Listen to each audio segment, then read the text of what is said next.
Já, komið í sæl og gleðilegt ár. Sinnir Egils byrja strax fyrsta sunnudaginn á nýju ári. Við verðum með gesti í 2 hólum.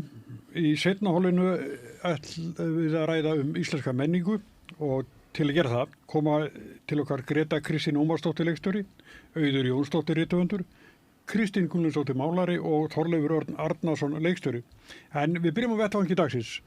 Það Sonja Ýr Þorbergsdóttir, formaður BSRB, Ásgeir Brynjar Torfason, ritstjóri vísbendingar. Já, takk. Og Guðmundur Halldórsson, prófessor. Verið all velkomin. Takk fyrir. Guðmundur, byrjum á fréttana þennan sólarhringinn. Já, það svo sem nú að gerast og þetta kemur kannski ekki endilega neitt óskaplega óvart en samt sem áður og það einhvern veginn var maður nú vona að þetta myndi ekki gerast. Og það sem það svo sem skaplega hægt að segja þetta eins og því að þarna verið bara að fara út í algjör óvissu. Það algjör óljóst hvað afleiðingar þetta kemur til að hafa. Þetta augljóslega og allir sammála það svo sem þetta kol ólöglegt. Þetta stríði gegn öllum alþjóðalögum en stórveldin fara nú ekki endilega eftir þeim nema þegar þeim þykir það henta. En hvað kemur út úr þessu er ekki vita. Það allir sammála það líka, það mjög margir að Maduro var ekki neitt sérstakur, það ekki neitt sérstakur missir af honum en hvað kemur í staðinn, það það sem við vitum ekki og það ljóst að Bandaríkjaforseti bara lýsti yfir að ástæðan fyrir því að þessu aðgerði, að vera út í þessu aðgerði, það að hann ætli sér að ná yfir olíunu í Venezuela, þannig það ekkert leyndarmál, hann bara segir það sjálfur.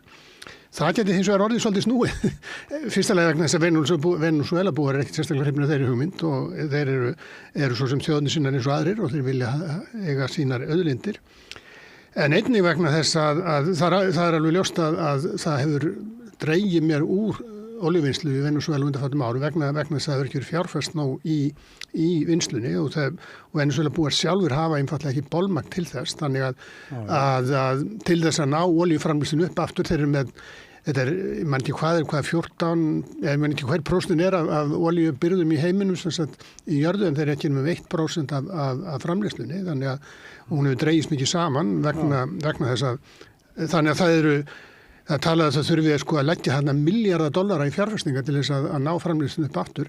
Það eru það fáir sem hafa það bolmagn nema þá stórfyrirtæki og stórfyrirtækin eða Kínverjar og stórfyrirtækin eru ekkert sérstaklega þeir býða ekki til röðum að fara þann inn vegna þess að bæði vegna óvissunar og síðan bara olíu var ekki með hátt í augnablikinu.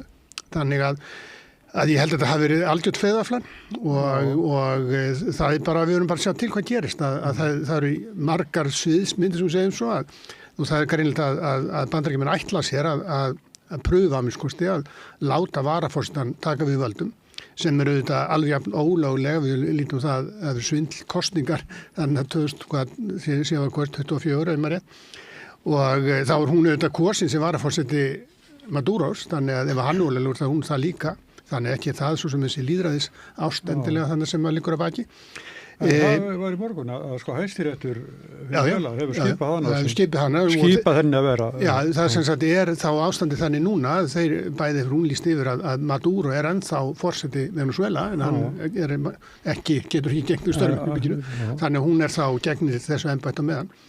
En svo vitum við ekkert hvað við gerst að baki tjöldin að hverjum hefur verið mútað og það er ljóst að herinn var ekki neitt sérstaklega Venezuela herr var ekki neitt sérstaklega viðbúinn þessu þótt hann ætti að vera það þannig við skulum bara bíða og sjá til ég sakfræðingur þannig ég á nú auðvitað að tala fortíðina heldur en það sem gerist í framtíðinni þannig að við bara sjáum til hvað gerist á næstu dögum en þetta getur farið allt í bál og brand það það getur farið algjörlega til fjandans og það er ekki ólíklegt að það gerir það ég meina það ekki held ég hægt alveg bara að bíða og sjá til ég meina bara úr Financial Times dagsins og sem kemur í blaðinu á morgun ég meina Trump á núna Venezuela fyrirsögn á leiðara í helsta fjölmiðli heims hann búinn að segja í þessum furðulega blaðamannafundi í gær sem náttúrulega eins og hann eiginlega búinn að toppa sig að hann sér tilbúin að setja boots on the ground eins og heitir, hermenn í stígvélum á jörðina til þess þá að verja uppbyggingu oljufyrirtækjana ef að þau eru tilbúin í að fara í uppbygginguna. Þessi uppbygging tekur áratug að minnstakosti sko og það verður aftur sko, ég meina Pútín hélt líka að það var ekkit vandamál að steypa Zelenský en það er svolítið við erum aftur á því að það er alveg rétt Bandaríkin, við getum kannski sagt Bandaríkin eigi Venesúela en það búa þannig hvað 30 milljónir manna sem hafa sína skoðanir, hafa sína tilfinningar.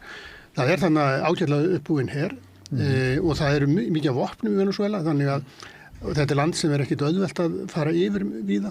Þannig að ef þetta felt fyrir verstaveg þá verður þannig borgarastyrjöld þá er bara við erum að tala um það aðra Líbíu að Bandaríkjamenn ætluðu sér í Líbíu að þetta var ekkit máli, bara tökum Gaddafi og þá var mann leyst sko. En það stundum er það ekki alveg nú. Og þeir eru í sko miklu stuði þessir hérna að maður á að kalla embættismennans og bara búið að lýsa yfir af varnarmálaráðherranum eða hermálaráðherranum að kúpa sína æst og búið að nefna Kanada og Grænland aftur og það kom Kólumbía líka svona mynd af Grænlandi með bandaríska fánanum yfir sko sem eiginlega frá sko eiginkonu yfirmanns æs-sveitana þú veist þannig að þetta er ekkert þetta er eiginlega eins og að horfa á einhverja samblöndun af sko einhverjum tölvuleikja stráklingum inn í herbergi að spila risk en þeir raunverulega stýra öflugasta her í heimi og eru að því að verði svo ég vitni eftir í svona greiningarnar úr Financial Times og Foreign Policy að það sé núna komin staðfest ný heimsmynd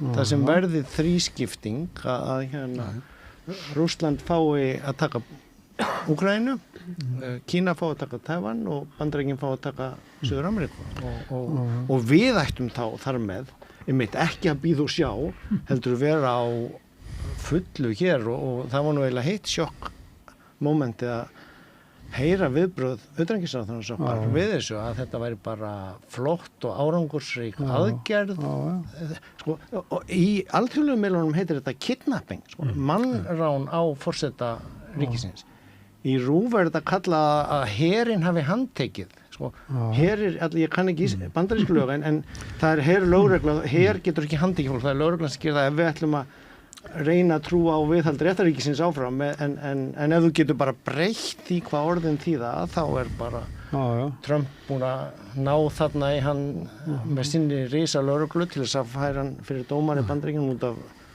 dópi en allir vita að það er út af olju en það er sem sagt þetta er bara það er akkurat 36 ár síðan Noriega var tekin og það fór fyrir bandaríska dómstóla og þeir og það var á þeim svona það var segir rök fyrir því að þetta var ólöglegt vegna þess að hann væri hérna í það má ekki handtaka sem sagt samkvæmt alþjóðalögum yfirmenn annar ríkja, þeir sem eru viðurkenndir hversu ólöglegir sem þeir eru viðurkenndir slíkir og þá var það bandaríska dómstóla dæmdu því að bandaríkjamenn hefði aldrei viðurkennt hann sem yfirmann og þannig að það er alveg ljóst að bandaríska dómstóla kom ekki til með að gera neitt í þessu, þeir mun bara dæma Maduro. En viðbrögð Þorgerðar Katrín, sást þú viðtalið við hana? Já, og svo er einmitt þess að fara yfir bara, þú veist, erlenda miðla því það var svolítið lítið verið að fjalla í íslenskum miðlum einmitt viðbrögð annarra þjóða og það svona, ég menn maður sá það í Mið- og Suður-Ameríku að það sem er þjóðarleiðtogar til vinstri að þeir eru þetta fordæmdu þetta og töluðu mjög skýrt. Aðrir bara fögnuðu þessu, þú veist, þeim megin í alvunni en svo fannst mér svo áhugavert að mér fannst svona miða við það sem að var að lesa eftir Þorgerði Katrínu og það væri þetta svolítið á línu við það sem að Evrópusambandið er að segja og flest öll þau lönd er einhvern veginn að segja og þú veist það verður fylgst náið með, það verður að fara að alþjóðalögum og svo ég meina að segja Keir Starmer við grátum ekki Maduro sem er líka svolítið sérstakur þessi tótt sko jú, þú getur annars að vera með eitthvað sem að þú lítur á sem innræðisherra og hafi verið böl fyrir þjóðina en hins vegar þá viltu ekki eða þú veist, þú vilt allavega taka fast allir orða þegar þú telur miðað við þær upplýsingar sem er fyrir hendi núna að sem verið að brjóta á stofnsáttmála Sameinuðu þjóðanna að það megi ekki fara vel með vopna árás inn í annað land og alveg eins og búið að nefna hérna við eigum allt okkar undir þar og Danmörk og þetta Grænland og svo mætti lengi telja þannig að þetta var mjög áhugavert og ég man það rétt að voru bara eins og stóru þjóðum sem voru að fordæma þetta og taka þannig til orða þá var það að fara meðal Kína og svo var man ekki hvort það voru utanríkisráðherra Spánar og svo virtist það einhvern veginn þannig að það var alltaf svona eins og verið að milda orðalagið og þetta svona lögfræðilega skilur maður að svona miðað við þær upplýsingar sem fyrir hendi á hverjum tíma að fara ekki á gestastað en þetta er náttúrulega mjög alvarlegt þannig að það þarf einhvern veginn að setja eitthvað skýran tón.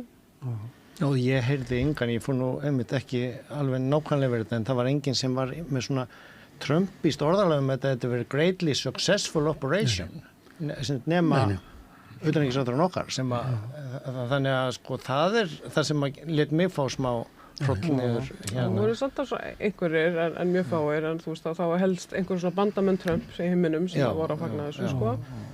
Og ættum við þá að vera það. En það voru mjög margir á þessari línu sko, þú veist, að hann væri harðstjóri, hvað hann hefði gert og svo farið svo mjög djúpt í það og mér finnst líka, eins og ég segi, ótrúlega undarlegt að lesa Hafstein Keir Starmer að það ætti ekki að gráta hann, og þá er ég ekki að halda því fram að að vera þarna öfuöld, en Venezuela er sjálfstætt ríki og það eru það eru yfir 70% landa í heiminum í manna rétt sem eru ekki lýðræði og hvað þá?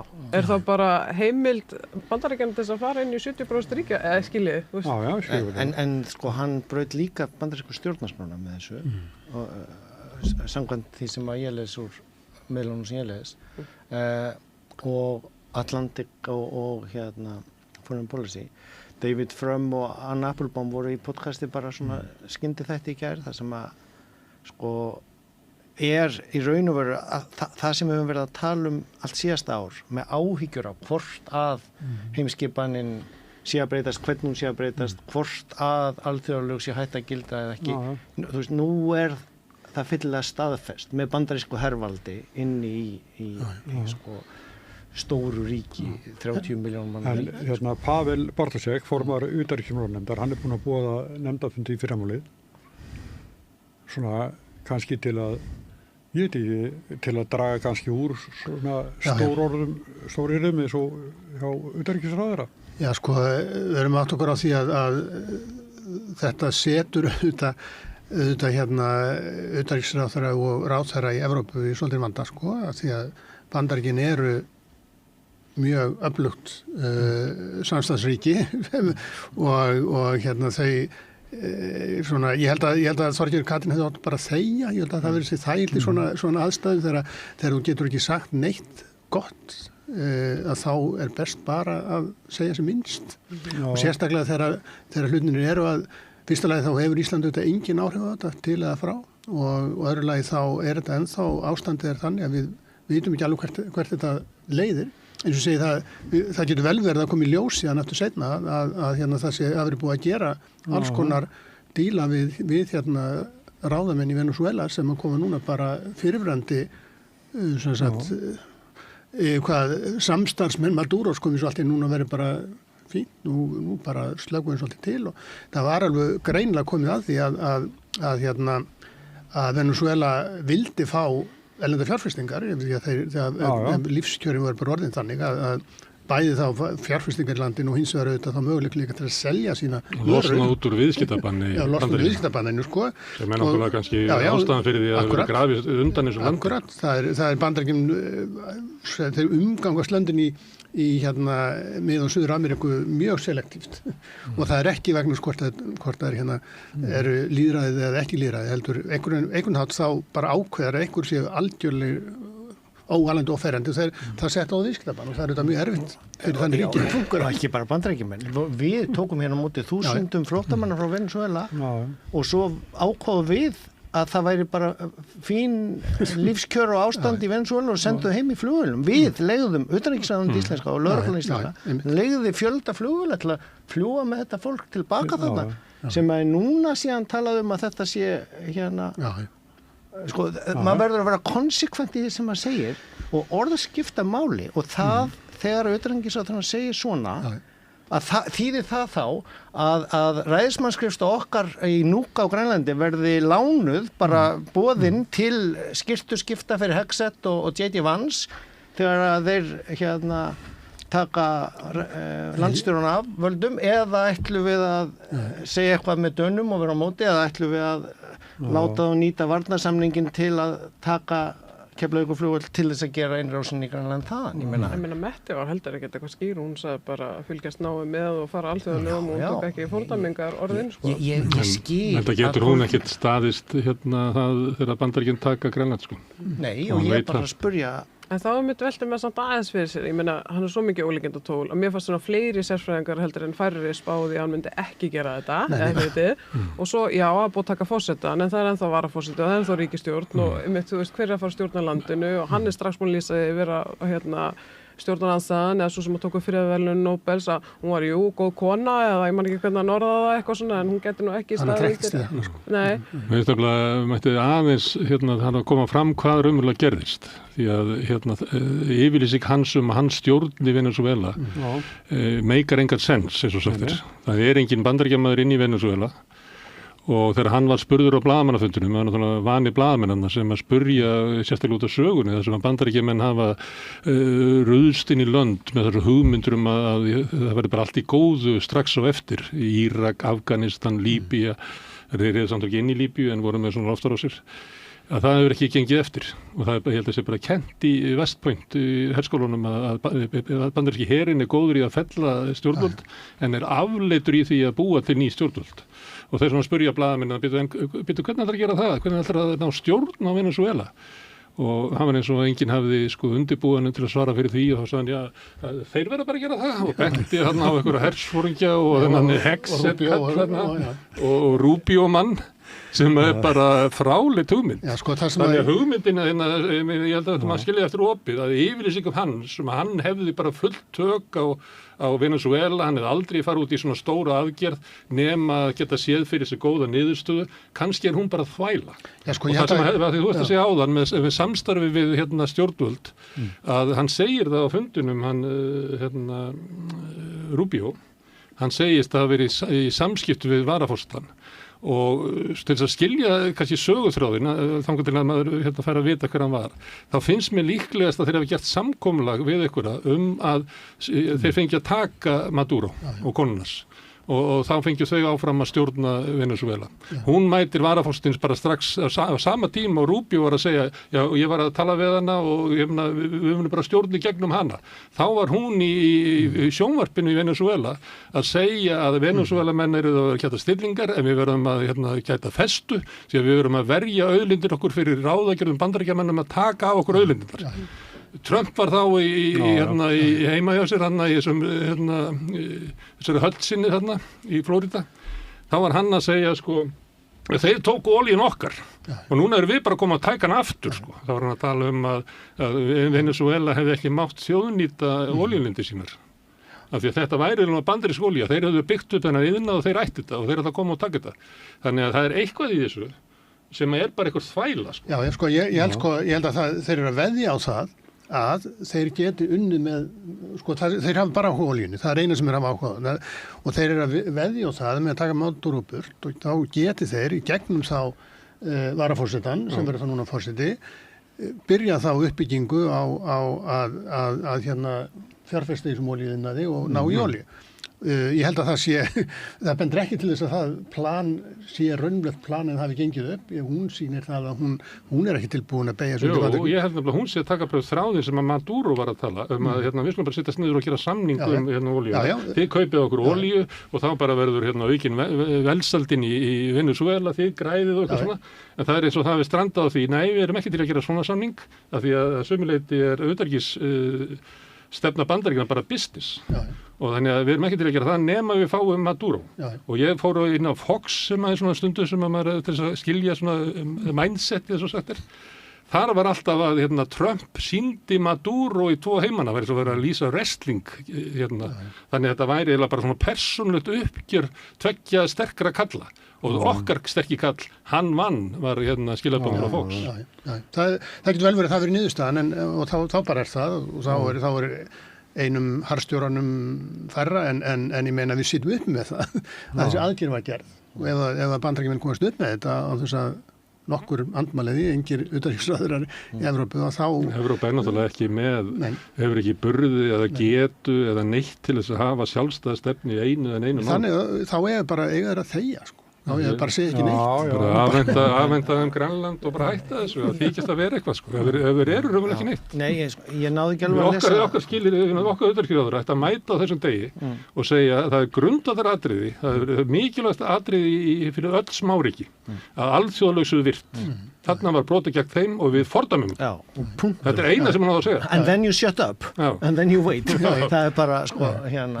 En punkturinn er líka þessi, sko, já, það var eitt sem ég var ekki alveg búin að kafa í fyrir þetta, en það var 2007 sem þjóðnýttu. Já, þetta er þjóðnýtta 1976, en síðan aftur 2007 að þá eiginlega tekur Chávez eiginlega þjóðnýttir þá í sjálfu sér sko vinsluna. Sko. Já, en það var að falla bara hjá World Bank, það er kerfi fyrir þetta sko, svona resolution. Þeir áttu að borga. Já, þannig að það var gerst upp held ég bara á síðast ári einhvern veginn það sem átt að borga í bætur fyrir að hafa þjóðnýtt eitthvað sleið sko. Og Bandaríkjamenn hafa alltaf keypt olíu, það er einhverjar olíuhreinsunarstöðvar, ég man ekki hvað það sé í Flórída eitthvað sem eru bara hannaðar, ég vissi þetta ekki áður sko, en það er bara, þær geta bara að tekja olíuna þaðan og nema einhverjar stórkostlegar breytingar og þeir hafa alltaf passað það að þrátt fyrir þetta viðskiptabann að stóru olíufyrirtæki í Bandaríkjunum fá sína olíu, þannig ég held að þessi Chevron sem er stærstu hagsmunum í þessu. Mér langar bara rétt að þú ert að fara að loka þessu, mér finnst líka svo merkilegt að við erum þetta mest að ræða olíu, en ástæða fyrir að hann er handtekinn innan gæsalappa sem er náttúrulega ekki rétt hugtak eins og nefndir er vegna þess að hann er meintur eiturlyfja barón og sé að stjórna þannig skipulögum samtökum. Því trúir enginn. Nei, en ég er að segja, þú veist, það er æskilju, en maður horfa á þetta bara lögfræðilega, þú veist, þetta er þjóðarleiðtogi að segja ég er að fara inn í annað fullvalda ríki til þess að taka hérna leiðtoginn ykkar vegna fíkniefna, nýbúin að náða að forseta Hondúras einhverju mánuði fyrr, og við erum einhvern veginn að kafi að pæla í olíunni af því að hann auðvitað segir hann allir bara, þú veist, það þarf einhvern veginn að tala nefnir þetta réttu nefnum. Sko ákæran, hún er sem er núna búið, hún var birt uppalega 2020 og nú er hún endur tekin núna sko og þá búið að bæta konunum svið og sín eða maður. Hún er nokkurn veginn algjörlega orð fyrir orð nákvæmlega eins og fyrirhundi fórstu Honduras var ákærður í Bandaríkjunum sem að Trump var núna að náða sem sagt og hann er að náða fyrirhundi fórsteta Honduras fyrir það nákvæmlega sem var dæmdur fyrir nákvæmlega sama eins og Maduro var ákærður fyrir. Þetta er bara yfirvart til þess að geta farið í hernaðaraðgerð án að fá samþykki þingsins. Það er að fara á svig við stjórnarskránna með þessu. Og það var meira að segja að hann er ákærður fyrir brot á vopnalögum í Bandaríkjunum. Og hvernig getur við brotið vopnalög í Bandaríkjunum með eiga hríðskotarifil í Caracas? Þannig ég er þetta að brota vopnalög í Bandaríkjunum.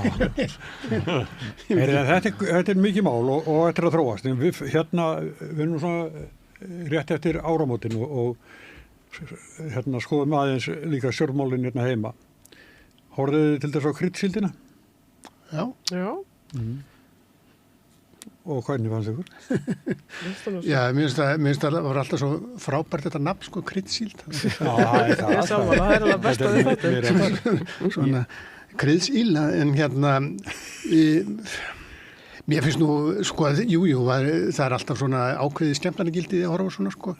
En hérna, þetta er nú ekki mjög svona, kannski, þetta er ekkert óbíslega djúpt, það er svona mikið hróp og hérna og menn er í stuði og eitthvað, en þetta er bara svona uppbytun fyrir áramótasköpi, sko, þannig að Ég misti af þessu, ég var út að labba í góðaverðinu og það er svo mikið vesen á þessum vefvísis að spóla tilbaka eða maður fær endalaust einhverjar auglýsingar sem stoppa streymið, þannig að ég náði ekki að horfa á þetta eftir á og ekki á upptökuna, en það var mjög áhugaverð greining, eiginlega það fannst mér merkilegast með kryddsíldina, Össur var að afhjúpa eitthvað kryddsíldum það sem hann og Davíð Oddsson fyrir að rífast og veitingar í og greindi svolítið vel svona 3 tímabil kryddsíldarinnar eftir hérna þáttarstjórnendum þar sem voru svona harðarspurningar og var síðan að svona bjór hérna skemmti einhverju og svo einhver neginn bara svona dömurboði, þetta er svona eins og bein útsending úr matarbóði á Bessastöðum. Já, hann sagði sem sagt að myndavélum var ekki beint að þá var sífellt verið að hella í glösin sko. Og þá urðu menn sumir svona kallar urðu svolítið slompaðir og voru farnir að það var farið að bera á því orðaskiptum. Þetta var skemmtilega sakfræði lögfræðina. Kannski að þú fóðu þetta að venda þarna við fengum sundlögunar, kannski að þú fóðu að venda kryddsíldina þar sem að þjóðin horfir á ráðamenn sína að verða svolítið drukkna og tala af sér á gamlustag. Það Össu var að minnast þessu. Davíð var reiður og... Það er líka 30 ár síðan. En stöðun í stjórnmálum, hvernig núna? Má ég bara varandi kryddsíldina? Ég vil taka eitt uppgjör að sem fulltrúi opinbera starfsmanna, það fannst mér ótrúlega fallegt og opinber starfsmaður skildi vera valinn maður ársins, af því að það var nú ekki verið lítil atlagan að þeim í gegnum tíðina og líka mjög fallið þannig að álitsskjóðunum að var ekki bara verið að ræða Guðmund Fylkisson, eins bara hann í sínu starfi, heldur líka starfsfólki í barnavernd og annað.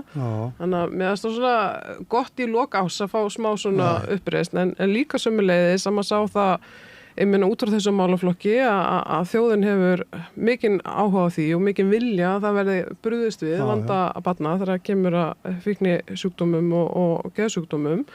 En að þegar maður sá það líka, ég meina forseti Íslands var að nefna þetta í sínu ávarpi og hefur auðvitað verið ötul talskona þess, en ég saknaði stundu svolítið líka, og ekki það forsætisráðherra að koma að sinna henni kryddsíld, en það þarf auðvitað að byrja miklu fyrr, eða þú veist, tala einhvern veginn betri samþættingu inn í skólakerfinu, inn í skólaþjónustu, stuðningin í bekkin og svo framvegis til þess að fyrirbyggja þetta sem að samspil milli heilbrigðisþjónustu og skólans og svo framvegis. En Guðmundur var svolítið flottur, það var að segja að það er svo unnt að vera verðlaunaði fyrir störf á þessu vettvangi. Það er alveg ljóst að því hann er bæði hjá RÚV og hvað þetta heitir núna sín að valin maður ársins að það eru greinlega í samfélaginu gríðarlegar áhyggjur af þessum málaflokki og það er foreldrar sem sagt barn á þessum aldri eru greinlega mjög óttaslegin og það svona setur maður svolítið ugg og það er greinlega þú veist og þetta er ekkert bara á Íslandi þetta er þetta út allan heim er alveg gríðarlega það er einhver pottur brotin í þessum málum. En við getum gert betur og eigum að gera betur. Já, og þetta er auðvitað mjög flókin vandi. Þetta er þannig að koma saman heimili, stofnanir eins og skólar og leikskólar og það er eitthvað þannig sko sem að það þarf að verða ekki bara, ég held að ríki geti ekki leyst þetta bara eitt og sér sko, ég held að það sé miklu dýpri vandi sem að snýr meðal annars að samfélagsmiðlum og því bara hvernig börn eyða sinni æsku að ég man það þegar við komum heim frá útlendum úr námi og þá fannst okkur svona íslensk börn vera dálítið sjálfvala. Þannig að við höfum verið svona okkar hafa verið í skóla í Bandaríkjunum og þar var bara, það var algjörlega banna það var bara, þú bara lentir í vandræðum ef að þú skildir barn innan 12 ára eftir eitt heima þú var ekki bara degi til eina klukkustund en við erum mjög vitni að því að það sem að börn voru bara allan daginn ein heima og algjörlega afskiptalaus og vegna þess að foreldrarnir voru að vinna og bara fannst þetta greinlega allt í lagi og það voru engin úrræði fyrir að leysa það. Núna er bara að leysa þetta með því að setja bara börnir að fara með tölvuna og það er bara að sitja þau og það er ekki hollt. Það er alltaf komið betur og betur ljós. Það er ekki hollt uppeldi en hvað við gerum í því, það veit ég ekki. Nei, við erum svolítið sein til hvað búið að tala lengi Gunnarsholt sem að verði úrræði fyrir drengi. Þannig að það er búið að brjóta niður kerfið. Það var fyrir 20-25 árum þá var til dæmis útideild og það voru ýmis konar úrræði, úlingaheimili og hitt og þetta sem við þekkið sem að nú er þetta meira og minna búið að loka þessu eða leggja þetta af. Það sem að var einhver svona viðbröð samfélagsins við þeim hluta úlingar sem standa verst að þau verið að hafa bara fjarað út að miklu leyti. Fókusin hefur verið svolítið á árangur Íslendinga á því að minnka drykkju þeirra sem að drukku minnst. Kannast við það, þetta er kallað íslenska aðferðin og svona. Það verið alltaf vandað í því að þær tölur sem hafa verið lagðar fram til þess að sýna árangur af íslensku aðgerðinni er þannig að árangurinn í að minnka skaða neyslunar gagnvart þeim sem að nota mest og eru í mestum vanda að við höfum engum árangurinn á þar. Nema að það sem hefur gerst er það, ég get talið fleiri svona eins og útideildinn og úlingaheimilið og það er ekki búið að vera meira og minna stuðlar búin að vera lokaðir í 3 ára eða eitthvað? Já, ég veit það nú ekki. Jú, ég held að það komið 3 ár og það hefur ekkert verið gert í staðinn. Þannig að mér finnst þetta bara að vera svona dæmi einhverja værugerð. Við höfum ekki að horfa á það að við höfum verið að gera vel og ættum að gera betur. Við vorum kannski komin á okkur braut en við fórum af henni og sittum svolítið uppi með afleiðingarnar því að það er að byggja þetta kerfi alveg upp frá grunni. En þú fórst þessa í þetta en hérna, það er náttúrulega við sjáum þetta bara eins og þegar mæður fara með börnin sín til Lafríku til að fá hjálp sem reyndar var svo hörmuleg slys en sleppum því en sko, neyðin þetta mikil hérna heima. Úrræðaleysi er svo mikil. Úrræðaleysi. En ég held ég meina, þú veist, það var lengi vel eins og þú veist að segja, einblínt árum var bara alvarlegasta vandan og var byggð upp meðferðarheimili fyrir því og svo, þú veist, og maður heyrði alveg, ég meina það var alveg talað hreint út að börn ættu helst ekki að fara þangað, af því að það var heldur ekki góðu staður fyrir það að vera á, en svo er einhvern veginn millilagið. Ég held þessu útideildina og félagsmiðstöðunar, hvað er þessi marga félagsmiðstöður núna per haus, eða bara þegar ég var ungur sko.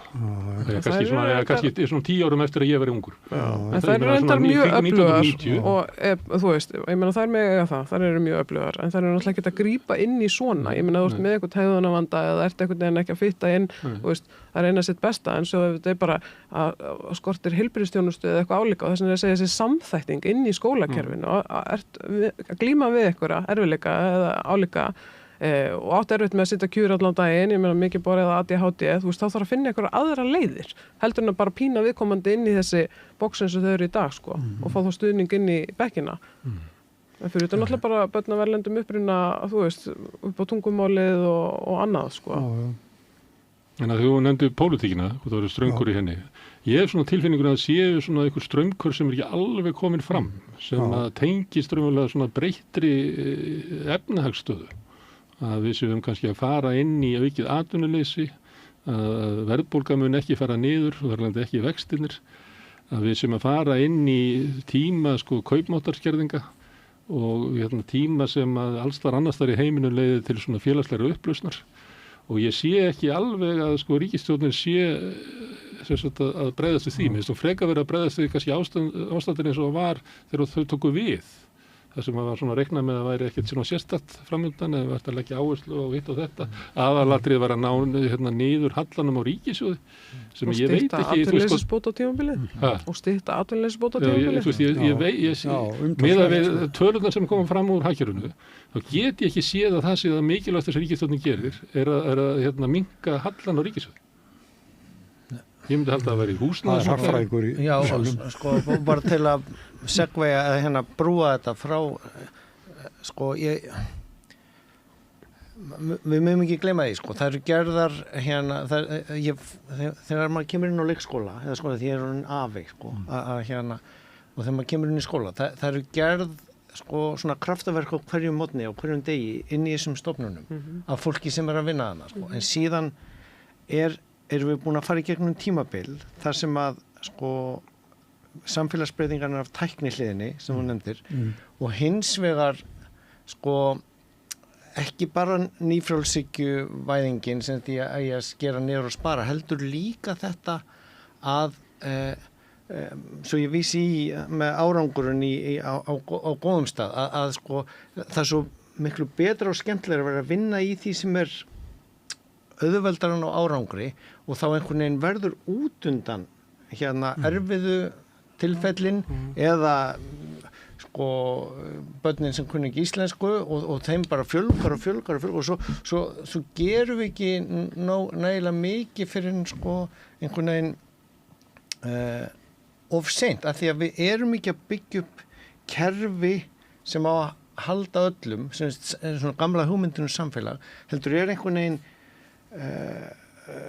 auðveldar að losa við svona eins og hagfræðingarnir gera með sko fjármálahrunið þeir sem eru mjög svona kvantitatífir hagfræðingar að þeir taka bara burtu 2008 því það var svona outliers og það truflar kurvuna og fína þannig að sko og þetta er hægt að gera í einhverjum greinum sem enginn les eða í einhverjum áætlunum þegar allt er gutt í en síðan þegar á reynir sko, að þá skiptir svolítið máli hversu vel böndin eru undirbúin í skipinu eða hversu þéttar allar skrúur eru og þá svolítið vont ef maður búin að vera að sigla bara í góðri og það komu nú bara, svo ég farið með þetta yfir í hagfræðina, sko, svakalega atvinnuleysistölur rétt fyrir áramót.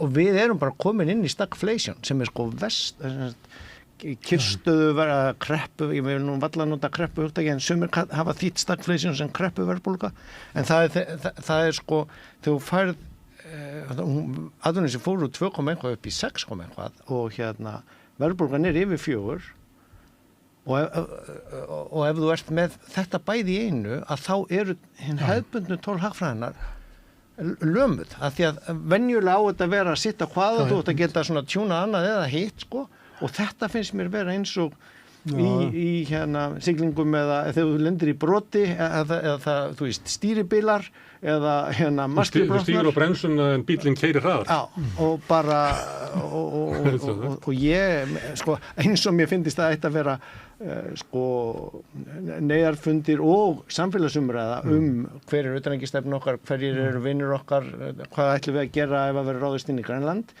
en ekki eitthvað svona Bandaríkjamenn hafa nú alltaf varið okkur og Bandaríkjamenn eru nokkuð, þeir fóru með flugvélina sína burtu þegar það hentaði og þeir eru með samning við okkur og þeir megi bara taka það sem þeir vilja og við verðum að tala staðreyndir og samninga sem reyndar ekkert síðan haldnir, þannig að hversu gilda þeir, en að vera að segja núna þegar alþjóðlega fjölmiðlar skrifa alþjóðlega ekki lengur virt, já við verðum að treysta því alþjóðlega séu virt, það eins og að standa í Titanic og já þetta var nú vel byggt skip en það búið að klessa á ísjaka sko, og já, við erum nú með góða björgunarbáta, já, en þeir eru ekki alveg nógu margir. Svo líka vinsælt að segja, sko, að ísjakinn hafði enga rétt til þess að vera þarna sem hann var. Já, en sko, ég ætla ekki að spá, ég verð með einhverja grein í heimildin sem kemur út næsta föstudag, ég ætla ekki að vera að spá þróun, en merkin eru ískyggileg. Já, þú ekki ágjör því svona, já, og líka eins og þú segir, sko, ef við tökum bara þetta, ég meina, að við rætt á þetta með rauðaborðið, þú veist, þessi megin áhersla að tala alltaf sko tiltekt eða ná hallarlausa fjárlögum eða álíka, þetta forgangsröðun, það þýðir að þú ert ekki að fjárfesta með sama hætti í mikilvæg velferðarmál og ég var að hlusta á podcast daginn bara sko hvernig uppgangur öfgahægra afla hafa breytt orðræðinu og þess vegna er svo spennt að sé sagfræðingur hérna við borðið, af því ég er alveg þú veist, eins og núna í aðdraganda sveitarstjórnarkosninga það eru þó nokkuð margir í svona miðju vinstriflokkunum sem eru með þetta sem eitt af aðalstefnumálunum bara hallarlausan rekstur og eitthvað áleika í staðan fyrir að segja, hvað ætlar að gera, þú veist og maður hugsa bara, ef horfir á fyrirmyndina sem mótvæði við uppgangi höfra afgafla eins og í New York, þú veist, þá er bara verið að segja mjög skýrt og maður sagði þetta líka í sveitarstjórnarkosningum í Danmörku, þá bara ég ætla, ef ég kemst valda þá ætla ég að tryggja gjaldfrjálsan leikskóla eða ég ætla að stórbæta frístundina eða ég ætla að tryggja öldruna eða skilji, þú veist, bara mjög skýrum hætti eða, þú veist, hérna á Íslandi mætti einfallega finnst með frambjóðu að segja beinlínis, herðu, ég ætla að brjóta nýtt land hérna og tryggja innviði þar til þess að tryggja x margar íbúðir, þú veist, að þetta verði bara eitthvað svona skýrleiki en ekki bara ég ætla að fara eitthvað svona stefnum eða nálgun og einfalda ferla og einfalda reglur og draga úr halla eða hafa halla, þú veist, bara hefur þetta alltaf verið svona, eru bara allir flokkar alltaf með þetta, þú veist. Svo er frambjóð í prófkjöri núna sem að allar bara klára leikskólamálin. Sem ætlar að klára leikskóla? Já, klára, gera þau bara þannig að allir öll börn geti farið inn á leikskóla samkvæmt. Það var líka í síðustu kosningum. Einar Þorsteinsson og Samfylkingin og fleiri sögðu þetta líka síðast. Var ekki í síðustu, þú síðustu kosningum var aðalega bara að tala um vegi og umferð? Nei, leikskólarnir voru töluvert, það lofuðu allir þáverandi minnihluti, eða meirihluti sem var að fara frá og hinir flokkarnir tókuðu meira og minna upp að Reykjavík myndi taka við öllu börnum held í eins árs. Já, sko, af því að ég bara reyfi alltaf uppi, við vorum í svona hópi stjórnvalda sem var skipar að félagsmálaráðherra 2016 sem skilaði skýrslu framtíð að skipa fæðingarorlofsmála og þá fæðingarorlof 9 mánuðir og tillagan var auðvitað lengt í 12 mánuði og svo hætti að brúa bilið og sveitarfélögin sögðust vera til í það frá 12 mánuðum og svo þegar það búið að lengja fæðingarorlofið þá er líka bent aftur á ríkið og einhverjar rættir segja að það er lengja fæðingarorlofið og aðra segja ríkið verður að koma inn í þetta en sko eitt að því vorum að skila nýri skýrslu í hópi sem að, já, svona þetta svona stjórnsýslan, en stundum ég veit, þú veist, ekki vanmeta samt að þarna er komin konsensus og þú veist, þetta er aðalega vinnumarkaðarins og allir sammála nema auðvitað SA sem eru vilt sammála okkur nokkrum árum seinna, en sambandið er líka sammála að það sem að skortur hérna og er áhugavert, ef maður skoðar lögbundin verkefni sveitarfélaga, það er til dæmis lögbundin verkefni sveitarfélaga að vera með bókasöfn og það er lögbundin verkefni sveitarfélaga að vera með frístund fyrir yngri börn, en það er ekki lögbundin verkefni sveitarfélaga að tryggja leikskólapláss fyrir börn frá tilteknum aldri. Þú veist, þau reka leikskóla, já, en það er ekki lögbundin verkefni sem þýðir auðvitað tekjuskiptingin út frá því er ekki fyrir hendi, þannig að eina mikilvægstu tilhjónum þar er auðvitað að það veri lögfest þetta verkefni og það þarf náttúrulega að gera það bara strax. En það þýðir að ríki og sveitarfélög þurfa þá að ræða saman hvernig að fjármagna þetta verkefni og svo auðvitað kemur hitt að tillagan er að sé brúabili með því að lögfesta réttin til leikskólapláss að loknu fæðingarorlofi og það er eiginlega galið að við höfum ekki gert þetta hér á landi að því að hinn Norðurlöndunum hefur við líðið í áratugi. Við erum bara mörgum áratugum á eftir þeim í þessum málum og þetta er kannski eitt af þessum dæmum hvernig umræðin getur alltaf svona flotið frá manni af því að það er lögð áhersla einhverstaðar annars staðar. En ég meina ef við ætlum að vera velferðarsamfélag sem er að vera með fjölskylduvæna stefnu og létta undir með fjölskyldum að þá þurfum við að brúa bilið milli fæðingarorlofs og leikskóla og svo þetta er hin umræðan sem kannski stjórnast af því að þetta er ekki lögbundi verkefni sveitarfélaga, hvernig þau eru öll að reyna að þrengja að því að foreldrar þurfa að stytta vistunartímann sinn sem væri góðra gjalda vert ef að fólk hefði almennt efni á því, ef allir hópar hefði efni á því að vera meira með börnunum sínum og sækja þau fyrr, en það er auðvitað því miður bara sögur af því að foreldrar að taka börnin með aftur í vinnuna og svo auðvitað dæmist þetta helst á mæður að minnka störfin sín og þar með að lækka launin. Ef við má taka hann bolta, það var mögnugrein í vísbendingu á síðast ári undir lokinu eftir Unu sem var að greina tekjutap kvenna við barneignir og við þó við röngum í alþjóðlegum konunum sem mest jafnréttisland í heimi og út af einhverjum allt eru mælikvarði, það kemur að launum og ofbeldi það er punkturinn minn í þessu frá sögunni á hann líka að það er eins og að leiti alltaf í að láta okkur líta rosalega vel út á einhverjum svona því sem er auðvelt að gera en þarna og ég greini þetta hluta til þessa gaps sem er þannig að því að og svo getur maður tekið annar mælikvarða bara fjöldi karlkyns leikskólakennara, fjöldi kvenkyns pípara eða rafvirkja sem er bara margfaldur á við Skandinavíu hér að þú veist faktor 2 eða 4 að þarna eru við bara erum ekkert jafnréttis góð þjóð þú veist og að sjá tekjutapið við barneignir 30-50% skýrir bara mjög vel af hverju barneignir er að draga saman því fyrir utan að það eru svo dýrt síðan þannig að þetta er Nei, menn á fyrsta ári 30-50% tekjutap maðra og 5 árum setna og 10 árum setna er það enn til staðar Já, það verður þetta ægilegt því að það, ef að þú missir það, þú ert ekki bara að missa tekjunar á þessu tíma heldur það vinnuframlagið þetta minna þannig að það kemur þá fram þá eftir í framgönguðinni í störfum þegar líður á þannig að og pappan er katsa upp, þannig að þetta er líka kultúr og launasetning og þetta er margþætt sem þarf að rannsaka betur. Íslenska velferðarkerfið er svolítið minnum á mann sem ég þekkti í Kanada. Það var sagt við hann að hann verið helviti flottur, þá ætlum að koma nær honum. En þetta, ég veit ekki, með félagslegan óróleika og kreppu og Já, öll þessi orðræða þetta einhvern veginn, að fyrsta sem þú talar sé einhvern veginn rekstur eða hallaleysi eða svona Já, þetta auðvitað, ef við lítum á svona stjórnmál sem út frá svona hægri vinstri, þá hefur auðvitað verið þannig að orðið kveðinu að þeir sem voru flokkar sem voru lengt til vinstri, þeir lögðu meira áherslu á þá þjónustu sem sveitarfélögin veita og meðan að flokkar sem voru meira til hægri lögðu þá meiri áherslu á reksturinn og teldu að þetta væri nú kannski enga fyrirtæki að sjá um það. Ég held að sé ekki svona einfalt og hefur aldrei verið það. En auðvitað eru sveitarfélög og þetta er sveitarfélög mjög mismunandi standa auðvitað mjög mismunandi eftir stærð og annars slíkt, hvað svigrúm þau hafa til þess að gera hluti.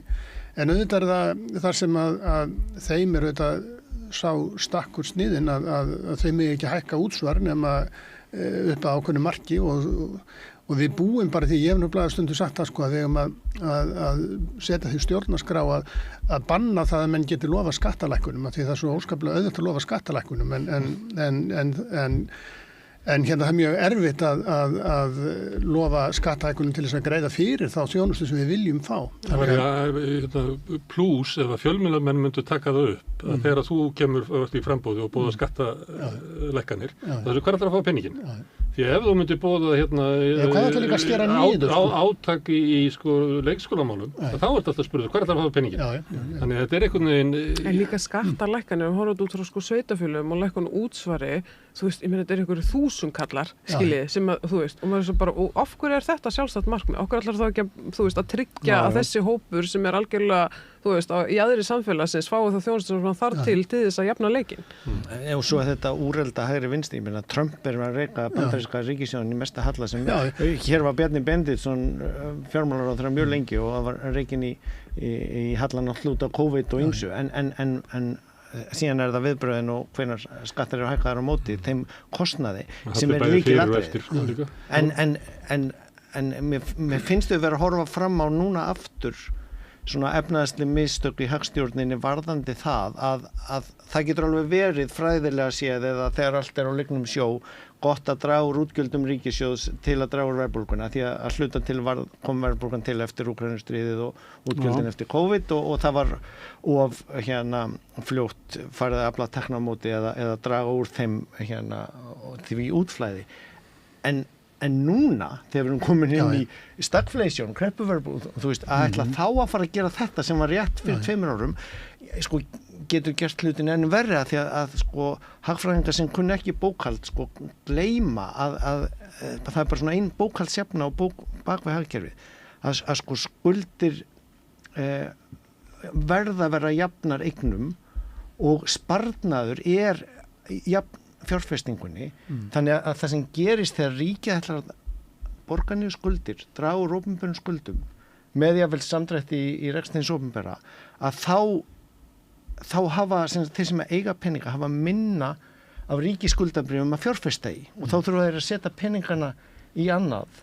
Þannig að þú segir upp fólki á opinbera eða fækkar opinberum starfsmönnum til að ná jafnvægi á ríkissjóðin að því þú ætlar að borga niður skuldinar en sko þarna er verið að horfa á 0 jöfnuspil á versta tímapunkti. Munum að Maastricht-reglur Evrópusambandsins leyfa 2,5%, 3% halla á ríkissjóði af því að ef þú ert með 2,5-3% hagvöxt að þá er sá halli bara að halda skuldunum óbreyttum.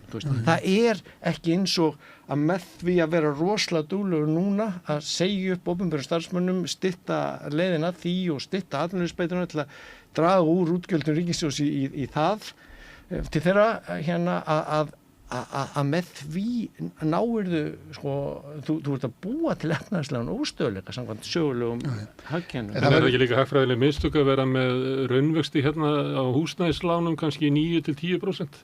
Ætli fólk sé ekki að borga kannski 11-12% raunvexti þeir sem eiga ekkert og eru að keyra sig áfram á yfirdrætti á launareikningum. Og það eru gleitt einum ástæðan fyrir því að þú veist að segja áðan að svona horfurnar í efnahagsmálunum eru mjög slæmar og það eru þetta byggingar starfsemin að hún er nú bara smám saman að stöðvast sko, því að það er ekki bara það að fólk geta ekki keypt íbúðir, heldur geta líka byggingafyrirtækin ekki lengur fjármagna byggingarnar. Þetta er verið gert þannig að byggingafyrirtækin fari að fjármagna byggja hús og svo bara ætlar að þeir taka lán fyrir því og svo ætlar að selja þetta. Eftir nú er það farið og þá sitja byggingafyrirtækin uppi með þessar fjárfestingu sínu sem geta ekki losna við og þá stoppa þau. En ég vil taka undir þetta sko, held að það sem að þarf að gera sko, þetta er að reka sveitafélög. Sveitafélög eru þetta mjög mismunandi stór og sem hafa þetta mjög lítið svigrúm og önnur hafa meira að það sem þetta fyrst og fremst og maður vil jákvæðast að segja var einhver svona ákveðin stefnu sem þetta langar okkur til að gera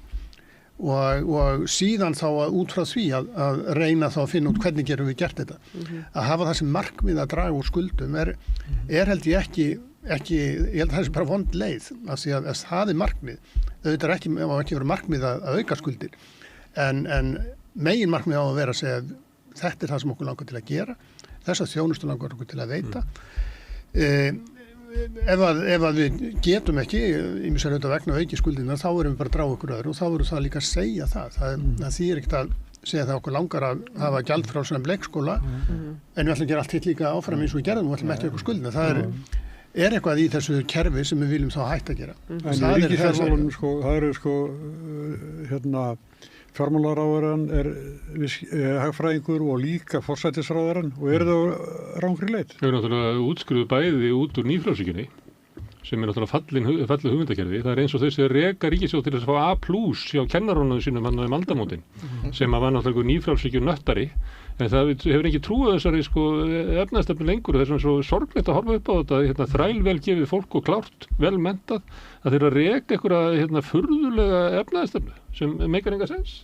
En það nú komið svolítið svona óbeint fram líka að í ljósi þess bara hvað það mikill uppgangur og bara svona sveigist meira til hægri, þú veist, og bara hvernig búið breytaði hvernig við tölum og svona að þá hefur allavega, þú veist, fólk innan samfylkingarna sagt, þú veist, þetta liður í því að ná til, þú veist, inn að breiðu miðju eða svona ná til fleiri og verjast uppgangi hægri öfgafla að tala á þessum nótum og vera á þessum nótum en vera samt að gera velferðarmál. En ég, þú veist, ég bara endurtaka það sem maður heyrt í þessum efnum en ég velti líka fyrir mig bara og hvenær komið nóg? Og hvenær ætlum við bara raunverulega að segja hvað það sem skiptir mestu máli fyrir samfélagi og hvernig við ætlum að gera það og hætta að tala alltaf út frá þessum forsendum af því að það svo sorglegt að vita til þess að fólk haldi að ef það með mikla reynslu úr rekstri að það hafi þá eitthvað mikið að gera inn í almannaþjónustu. Hvað snýst almannaþjónustu? Jöfnuð og jafnrétti. Taka þennan bolta líka að það hagfræðiprófessor sem stýrir Seðlabankanum líka, kollegi fjármálaráðherra sem hagfræðiprófessor, kollegar þínir á þess ég ætla að vera að gefa ráð hér við þetta borð en ef að á að fara í niðurskurð til að draga úr útgjöldum þá væri til dæmis hægt að segja já, við skulum bara mennta hagfræðinga erlendis og leggja niður hagfræðideild Háskóla Íslands. Við viljum alls ekki leggja niður íslensku deildin eða sagnfræðideildin því það getum við ekki látið gera annars staðar. Við erum nú þegar að mennta helmingin af læknunum okkar út í Slóveníu, út í sveit, það sem reyndar ekki spítalegan en þau fá klíníska æfingu og koma svo hér og þurfa að æfa sig á spítalanum okkar sem yfirfullur af því hann búinn að vera rekinn af nýfrjálshyggju. En það verður að vera spesifíst og í alvörunni talað en hvað á að gera á með og móti í pólitík, hvort sem það í ríkis eða í sveitarstjórna og síðan hitt að því hún nefndir hávaxtastefnuna að ég meina það að raunvaxtastigið svona hátt hérna og vextin svona háir frá Seðlabankans hálfu að valda vaxta útgjöldum sveitarfélagana. Með því að halvera það hægt að halvera vaxta útgjöldum þeirra en ekki með því að draga úr þjónustu og fjárfestingum og borga niður skuldir. Þetta bara sama gamla dæmið og eftir 2008 með Grikkland og Ísland. Ísland var með 1/3 af grísku skuldunum en við vorum að borga 3-4 hærri vext. Gríkin voru kúaði til þess að gera þetta. Við erum að gera þetta bara hellóið. Út frá verðtryggingar hagfræði sem kendi hagfræðideild Háskóla Íslands. Verði eitthvað góða. Þau verður ekki kend annars staðar. Nei, hver kennast það? Þetta verður búið að ræða þetta mjög mikið það hvort að þetta stjórnarmódel sem búið að beita bandaríkjamenn hafa aldrei beitt þessu þeir eftir hrunið þá bara bættur í og juku skuldirnar á meðan að Evrópa stóð mikið á bremsunni og það hluta til vegna þess að þetta bandaríkjamenn bara brenta peninga og komst upp með það sem aðra þjóðir geta ekki en nú dollarinn að falla á síðast ári vegna þess að þetta ekki hægt að gera þetta endalaust og endanum og þeir reka þá stefnu að auka alltaf útgjöldin og draga allt úr skvættunum og það á endanum lítur það að leiða til einhvers. Ég finnst líka ósátt að lækka aðeins þetta Trumps viljur að lækka aðeins. Já, og svo náttúrulega mjög gott að fara í stríð ef þú ert í efnahagskrísu heima. En var þetta þessi Sonja sagði að fólk sé að taka upp hægri stefnu og við vorum náttúrulega með það á 10. áratugnum þar sem vinstri menn tóku upp nýfrjálshyggjustefnuna, svona blerismin. Undanförnum árum hafa vinstri menn líka verið að taka upp ysta hægrið, afstöðu til innflytjenda og eitthvað svona bara andúð gegn húmanisma, ég veit ekki hvert það enda. Mette Friðriksen er kannski svona dæmi sem er gengið langt, hún er náttúrulega komið með flokki sinni, þetta sé að mælast bara í 16% núna. Hann er búin að eyðileggja hana innan, bara þetta er svo takkir eitthvað fyrirtæki og seljir allar eignirnar, svo bara kollapsar það og ég er eins og sósíaldemókratar í Danmörku sé að lenda í því. En þrátt fyrir það og þú nefndir hérna New York þar sem var bóðin bara klassísk vinstristefna og náði miklum árangri. En það finnst mér skrítið að allavega vinstrið í samfélíkunni er alveg hörð á því að það sé engin valkostur annað en í frjálshyggja og það sé eiginlega engin annar valkostur heldur en mannúðarstefna nýja hægrisins vegna þess að þeir sópa til sín atkvæðum sem eru þó aldrei nema svona 30% fólks í hverju landi fyrir sig að þess vegna eigum við að leggja af humanisma vinstrisins, leggja af vinstri efnaðarstefnu og ég skil ekki alveg til hvers til þess að eitthvað ná í kjör og þing í 4 ár eða eitthvað. En ég nú er þetta kosningabaráttan ekki alveg byrjuð og það nú erum við bara fyrst og fremst að máta sig í stólana hverjir eiga að sitja á þessu listum og meðan það er ekki ljóst að þá virðist, og það virðist nú ekki snúast mikið málefni sú umræða, ég nú hjá var þetta bara um einhverja nöfn og eitthvað slíkt og hvaða flokkar hafa kosið áður og svo framvegis. Þannig að það kemur vonandi ljóst það einhvern tíðan seinna hver stefnan verður þá raunverulega. Og ef við lítum bara á borgina og það sem að mennum finnst að borgin hafa verið að gera og það sem er kannski mest áberandi og það er til dæmis þétting byggðar sem að mér finnst sjálfur sér jákvæð stefna sem slík en mér finnst það að gengið algjörlega út í okkar og ég er ekki einn það og ég bý nú í skildu hverfi það sem á að byggja einhvern álfabakka hinum með göttuna og búið að samþykkja það reyndar ekki skipulagi að það er sem ómanneskilegt umhverfi sem er byggt í þeim anda að það þurfi að þetta byggðina til þess að gera almenningssamgöngur betri. En það er svo að sé, þetta verður einhvern veginn svona, verður einhvers konar mantra það að, og svo bara festast mér í einhverjum förum þannig að ég veit ekki, þannig að ég voru hræddur að umræðan til með að snúast einhverja svona og bara gegn bílnum og svo framvís og þannig að skipulagsmálin eru þetta stóru verkefnum allra sérstaklega sveitarstjórnar stærri byggðarlagana þar sem og ekki síst í Reykjavík þar sem og það er eins og það sé útilokað að komast að einhverjum lausnum af því að menn komast að samkomulum eitthvað eins og borgarlínu sem ég held að sé bara mjög góð hugmynd og einhvern veginn þurfum að leysa þennan samgönguvanda sem er í Reykjavík sem verður bara verra og verri. En það er eins og að það sé aldrei eftir að gera neitt af því að menn lenda bara einhverju skot. En það er samt bara þannig nefni að frá því að núverandi borgarstjórn tók við að þá er búið að lýsa yfir að verði farið uppbyggingu á Nýjulandi í Úlfarsárdal og það verði skipulagt og það eru mér langar að segja 2000 íbúðar á lágmarki, einhver segja 4000, þetta er eitthvað aðeins á Reyki, en ég meina, og ég held, og þú veist, ég upplifði þetta að segja búið að horfa búið að hverfa frá þessar orðræðu að það er bara að vera þéttingbyggðar, en þannig að líka sorglega við það er, eins og þétting er góð hugmyndafræði út frá loftslagsmálum og nýta innvið og svo framvegis að þá er þetta bara alltaf dýrar íbúðir. Já, vegna þess að vondar íbúðir, það er skuggi í þeim, það er allt og þéttar, allt og háar. En þarna hildilegar íbúðir. Ég beðist líka, hún er mjög fín. Þarna er enn eitt dæmið þetta sem ég held sem er þráðurinn sem vorum að tala áðan líka Ég meina að það er góð stefna þetta byggð. Síðan gerur þú þéttingareiti og svo sleppur þú nýfrjálshyggju köllunum sem er að krana lausum þar inn og þeir bara maksa sig út og liggja síðan í einhverjum opinberum embættismönnum sem eru að reyna að vera að halda einhverju skipulagi og fara jafnvel á pólitík og svona og við sáum þetta bara við þjóðgarðin okkar með þess að líka bara eitthvað lítið sveitarfélag út á landi allt í einu eru komnir 72 hæða gáma kassar fyrir einhverju útlendinga til að horfa á jökulinn og búið að skemma hvað maður kalla aðlöguna svæðið að þjóðgarðinum af því að þarna var lína hér enda þjóðgarðurinn og hinum með göttuna er ekki þjóðgarður og þá máttu bara gera eitthvað ógeð þar og allir rosa hissa og ekki þetta að gera og þetta gerir sama inn á þéttingareitum að því að það má ekki vera með hönnun eða arkitektúr eða vanda sig eða hafa torg heldur bara, þannig við klúðrum katastrófalt svona, svo erum við að rífast borgarlínu í áratugi meðan á meðan byggði Kaupmannahöfn metrókerfi sem er búið að stækka frá flugvellinum við heldum áfram með óbreyttar rútuferðir frá Keflavík þó að ferðamenn væri orðinni 2 milljónir sem þú þarft að bíða þú lengur frá Keflavík í bæ heldur en nokkurn annan alþjóðarflugvell í heiminum og þarft að borga meira og þarft að bíða lengur og, en við erum ekki búin að getum valla erum ekki komið rafmagnsstrætó, við erum ennþá með díselstrætó af því að þetta er einhvern veginn rekið á einhverju svona, ég veit ekki hvort það er klíkuvæðinga af hverju þetta gerist en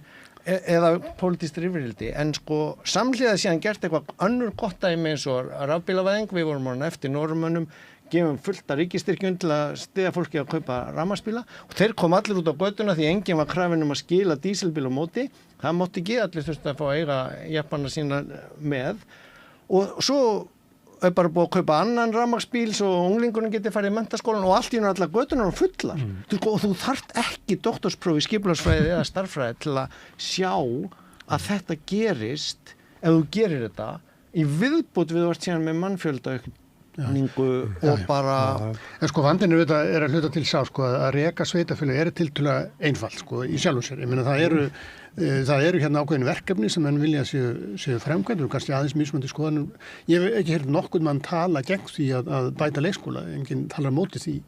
Nei, 75% þjóðurna sem að stutti það er lögfest hérna. Já, þannig að það er borgarlínan var samþykkt á sínum tíma öllum stjórnarflokkum og nágrannar sveitarfélögum og svo framvegis, það er ekki fyrir að fara að hjóla í þetta og búa til úr þessu einhvern vanda sem það, af hverju er ekki hægt bara sem sagt raunlega reka þetta þannig, við viljum þetta, en þá er alltaf farið að grafa undan því með einhverjum ráðan, það er verið að gera ráðagerðir að laga samfélagið, en svo breytist ekki neitt.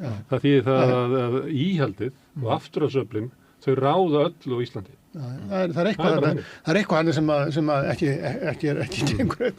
Ég meina að því ég man nú að ég satt í fjármálaráðinu fyrir 10 árum og í 6 ár, en ég man að það var í ríkisstjórnarsáttmála að taka 20 milljarða af arði Landsvirkjunar meðal annars í uppbyggingu hjúkrunarheimilum. Að því þá var þessi vandi á Landspítalanum og vandi á bráðamóttökunni og svo var 7 ár ríkisstjórn og ég veit einhver blaðamaður tölurnar hvað var byggt af hjúkrunarrýmum eða ekki. Nei, þið sjá líka til dæmis það sjá með bara vegaframkvæmdir og annað slíkt, ef að markmið er bara að spara, ef það er eina markmið sem við höfum, að þá lendum við í þessum skuld. Ég meina þetta er eins og við getum sparað okkur tannlæknakostnað með að fara ekki til tannlæknis, en á endanum þá hefur ekki grætt neitt því að það verður bara ennþá sársökufullra og verraður og dýrar þegar þú þarft á því að halda. Þetta átti einmitt við mannin sem var að segja frá áðan sem var flottur í fjarska, en þegar maður kom nær þá var hann ekki eins flottur, af því hann sinnti ekki inn við honum. Og það er margt svona og við getum líka litið á svona umönnum börn, það eru ákveðin innviða uppbygging líka því að börnin alast upp og ef við hugum ekki vel að því að meðan þau eru alast upp og þá fáum við skuldina seinna. Það er ekki 2026 frábært ár miklu betur en síðasta ár. Við erum að springa og bjartsýn. Ég er bara alltaf að bíða eftir að pendulinn sveiflist og ég er bara á því að það gerist 2026. Já, ég mæli með að horfa á innsetningaræðuna Zoran Mondami í New York. Það gefur manni svona bjarta von hvernig hægt er að byggja upp samfélag 8,5 milljóna og hann hringdi í Trump og mótmælti því sem hann gerði í Venezuela og hvor er meiri nágranni Trumps hann eða við og hvor á meira undir honum hann eða við mótmæli. Það hefði alveg mátt vera einhver ráðherra hér sem hefði hringt í Trump og segið svona gerir maður ekki. En það ánáttúrulega líka að vera mikilvægast að hlutverk leiðtoga hverju sinni er að gefa fólki von og trú á framtíðina en ekki bara ég ætla að reka þetta eðslega vel. Og það er einmitt, það verður fróðilegt svolítið ógnvekjandi að horfa á það text fjármálaöflunum að gera Mondami lífið ómögulegt. Það er alveg öruggt að til dæmis ríka liðið flýr úr bænum ef að hækka hóta því. Við hefum einhver dæmi frá 8. áratögnum að Rolling Stones flutti til Frakklands. Við eigum ekki svo mörg dæmi þetta. Það er sífellt fyrir að hóta þessu. Hérna kom auðvitað skattur í smá tíma, muni ekki eftir þá fluttu nokkri ríki kalla til Barcelona. En í sjálfum sér, ég held að sé miklu snuður að hafa eðlilega skatta á ríkt fólk og ef þú vilt taka þátt í þessu samfélagi sem byggir á velferðarkerfi og fleira þá verður að borga skatta, ef þú vilt ekki þá bara ferðu. Og þannig að það verður gaman að sjá hvað gerist og hann er auðvitað háður ekki bara ríkisstjórnin heldur líka fylkisstjórninni, það eru og demókratar nú ekki allir svona... Það bara að vera rosa góður í samningum, Soran, ef hann ætlar að ná þessu. Nú bara tímaleysið fara hjá okkur. Það býður fólk frammi til að koma hérna inn á eftir. Þetta búið að vera 4 umræða, fín, Sonja, Ásgeir, Guðmundur, þakka ykkur kærlega fyrir komuna. Og hér á eftir hvað, Smári, þú ætlar að tala við... Já, ég ætla að tala við fólk úr menningunni, það kemur úr leikhúsinu og óperunni og bókmenntunum og myndlistinni og við ætlum að ræða íslenska menningu. Hugmyndin var eiginlega að ræða íslenska menningu án þess að vera að ræða svona beint út frá okkur tilteknum verkum eitthvað svona. Það veltaði fyrir hvort að við séum á þeim tíma að það getur orðið góð umræða að tala samfélagið út frá menningunni og kannski menninguna út frá samfélaginu. Sjáum til hvernig það gengur eftir. Já, við komum aftur eftir augnablik.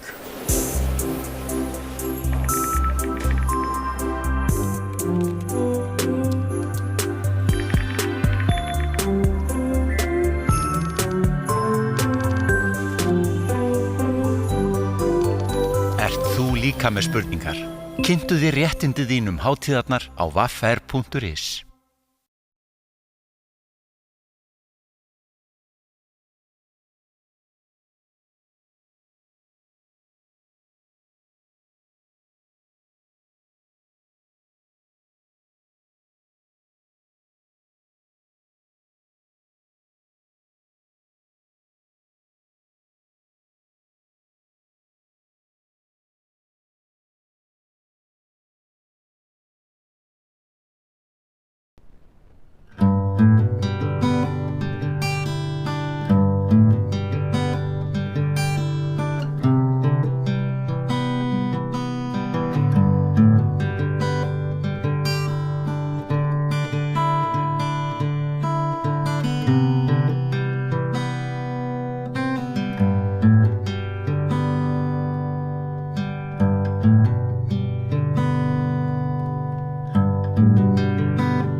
Að ræða hérna íslenska menningu, það er nú klassíst fyrir staða íslenska menningar, það var eins og var verið að ræða þetta, hvað verið staða ljóðsins eins og var alltaf þegar ég var ungur og þá sagði Dagur Sigurðarson er ekki búið að ráða Sigga Páls í hana. Það er vel að ræða stöðu menningarinnar og við hefum fengið hinga fólk úr menningunni, Kristín Gunnlaugsdóttir málari, eða myndlistakona? Já, myndlistakona. Frekara málari. Er það ekki? Jú, Greta Kristín Ómarsdóttir, leikstjóri. Kristín Gunnlaugsdóttir málari? Nei, Auður Jónsdóttir rithöfundur. Ég ætla að vera að segja. Já, ég ætla að vera hvata því að Siggi bróðir rugglast alltaf inn í þættinum, en hann rugglast ekkert núna, þannig að ég ákvaða að skjótt taka eitt rugl. Og Þorleifur Örn Arnarsson sem er líka leikstjóri, en kemur svolítið úr óperunni. Já, líka. Já, ég er að selja að þetta sé svona leiklist og myndlist og tónlist. Og ég bara eitthvað svo fullri óperur í Íslandi, alltaf, já, bara. Herðu, ég hef verið með svona, langar til þess að hafa svona umræðu í menningu hérna við Rauðaborðið og svona án þess að vera kannski ganga beint út frá okkur svona einstökum verkum, þetta svona hugmyndin það að sé hægt að ræða svona stöðunni á menningu og listum, þannig að það sé einhvern veginn sýni stöðu samfélagsins, svona svipað að leyfi sér stundum að gera við hagfræðinga og alls konar fólk frekar heldur að vera að tala svona einstök verk svona, sem er svona neytenda fræði. Ég veit ekki hvað finnst þú það? Hvort að það sé... Það er bara frábært, jú. Þið er nú öll svona að skrifa samfélagið, eða ekki? Ég skrif ekki, já, ég er í hljóðlátt að gera myndlistarinnar. Já, þú ert að tala beint við samfélagið. Já, og það er nú bara vettvangur listarinnar að vera spegill samfélagsins, ekki satt. Mér sé hvað fólk horfum ekki inn í samtíman eða aftur. Jú, og samtíminn er auðvitað allt. Hann byggir á grunni og hann er hið persónulega og hann er einstaklingurinn, þannig að sviðið er stórt þannig, en samtíminn býður bara upp á svo mikla speglun núna, þannig að maður hefur raun ekki undan að taka við og síðan þarf einhver tími að líða þar sem að maður líka gerjar, veltir fyrir sér og síðan síast þetta inn og á að koma að einhverju gagni þegar maður fyrir að skapa eitthvað. En það liggur mikið á, finnst mér, núna. Það er svona mikið spenna sem hefur verið viðvarandi lengi. Spenna í hverju? Ég bara, í samtímanum út á við, þá er ég að meina aðalega heimsmálin. Þau snerta mig persónulega miklu meira heldur en innanlandsmálin.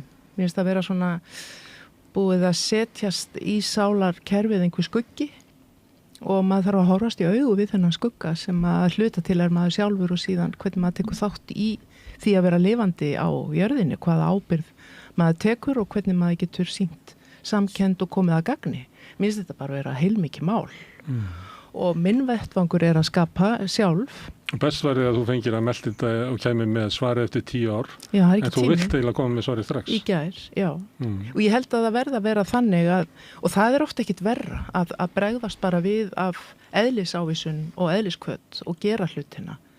Þetta verður bara blanda. Þetta er blanda bæði. Nú er ég persónlega búin að standa í því að gefa mikið af mér á eigin eða þessu síðast ári, að því ég var með stóra sýningu sem er enn í gangi og búin að fara inn í ákveðna hvíld. Áttu að vera yfirleitt sýning að þú mála er svona helmikinn?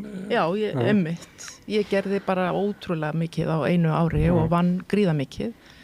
Þannig eðlilega vill maður svona aðeins fá að ná andanum, en það er mjög ótrúlega fljótt að gerast að maður er búin að ná andanum og verður þreyttur á að hvíla sig á lengi og fer strax að hugsa hvað svo. Og það er bara heimskerfin kalla á svörun. Við hljótum öll að finna það. Þú talaði svolítið, hefur varst að tala þetta með svona skuggan sem kemur að fólk kannski svona á þínum aldri og mínum aldri lifði einhvern veginn við að trú að heimurinn væri svona ádómandi styrði alltaf betur og betri og ég held að, ég veit ekki hvort að það sé fólk sem er yngra, Greta, sem hefur þess að sömu tilfinningu, því ég verði svolítið varfið þetta hjá mér og ég veit ekki hvað ég gera við hennan skugga sem er í sálinni af því að það gleymdist einhvern veginn þegar ég var yngri að ég er of gamall líklega fyrir kjarnorku kvíðan sem kom svona eiginlega eftir 80 Ég náði honum. En þetta alveg meira en skuggi, sko. Ég fór í alveg að hugsa í gær, við getum bara orðið einhver bandarisk nýlenda og bara... Ég held að það sé bara stutt í það, sko. Bara stutt í það, þannig að bara Venezuela Já, búið að taka Venezuela. Já, búin að... Kólumbía næst og... Já, og við og Grænland og þetta svo mikið sem að maður einhvern veginn að reyna átt sá. Þetta hefur margir verið að segja þetta einmitt eftir atburði gærdagsins, eða ekki? Að þetta væri endalok yfirráða Dana á Grænlandi. Já, getur verið. Þú veist, það verðist einhvern veginn allt geta gerst. Þetta er eins og svona, það búið einhvern veginn stroka út alls konar gildi og skilning sem bara fólk fætt eftir seinni heimsstyrjöldina hélt að væri einhvern veginn við líði í vestrænum heima allavega, eða eins og þá hugmynd sem við höfðum hann. En einhvern veginn, já, þetta svolítið mikið átt að segja á, bara atburðir dagana núna. Við höfum tekið því sem sjálfsögðum hlut sennilega, bara við erum svolítið að kapna í neyslu og aftreyingu og svona sofnað á verðinum, örugglega, sem líka bara mannlegt, þegar það búið að vera gott lengi, þá dofnar yfir kerfinu svolítið. Svo bara mætir þessi fasteignasali þarna í Bandaríkjunum og allt annað líka. Það gjörbreytist allt á mjög stuttum tíma.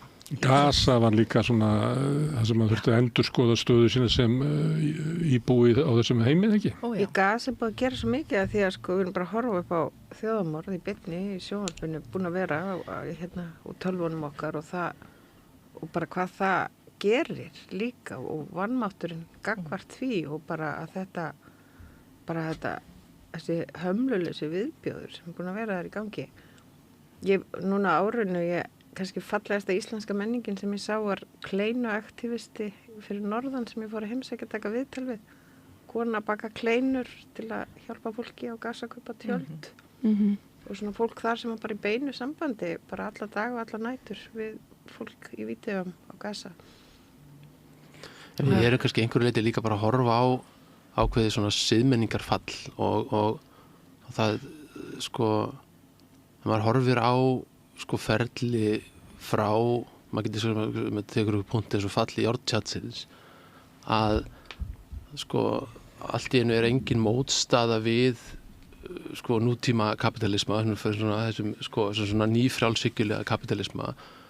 Og hann þarf ekki að sanna sig, það engin önnur hugmyndafræði, svona hugmyndafræði lítur undir lok og Fukuyama skrifar að tíminn sé á enda og tæknikratan sé runninu og það rennur undan sko gildunum og ég held að sem ég rétt sem að segja að sko að tekur við svona efnislegt góðæristímabil en að mörgu leiti hægt og rólega molnar undan svona siðferðistreki að því að það þarf ekki mikið að berjast fyrir hugmyndum, fyrir gildum, fyrir lýðræði, fyrir mannréttindum, að þau virðast bara að vera komin.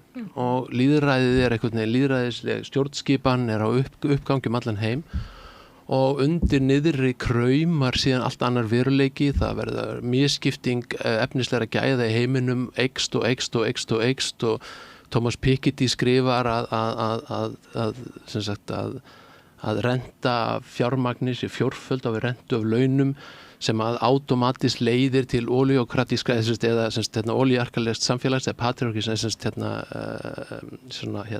samfélagsmyndar og þetta er að krauma í bakgrunnum, kerfin verða sterkar og sterkari, hagsmunir verða sko bundnar og bundnar þessum kerfum sem að hafa í raun ekki farið gegnum endurnýjun síðan í seinni heimsstyrjöldinni þegar þau eru stofnuð á svona grunni einhverja risastóra katastrófu, sjálfum gleði og þegar þú spurðir sko merkingu, sko mér stundum talaði menningu og síðan listir og ég er, þú veist, við erum öll hluti af menningunni en ég er listamaður og og hvaða ábyrgð ber maður þar og það er kannski og leikhúsi sem er svona minn heimavöllur að þetta er sko stað, þetta er humanist musteri, þetta er musteri þar sem við getum skoðað bæði stóru samfélagsmyndina og litlu samfélagsmyndina sem oftar ekki endurspeglast mjög vel í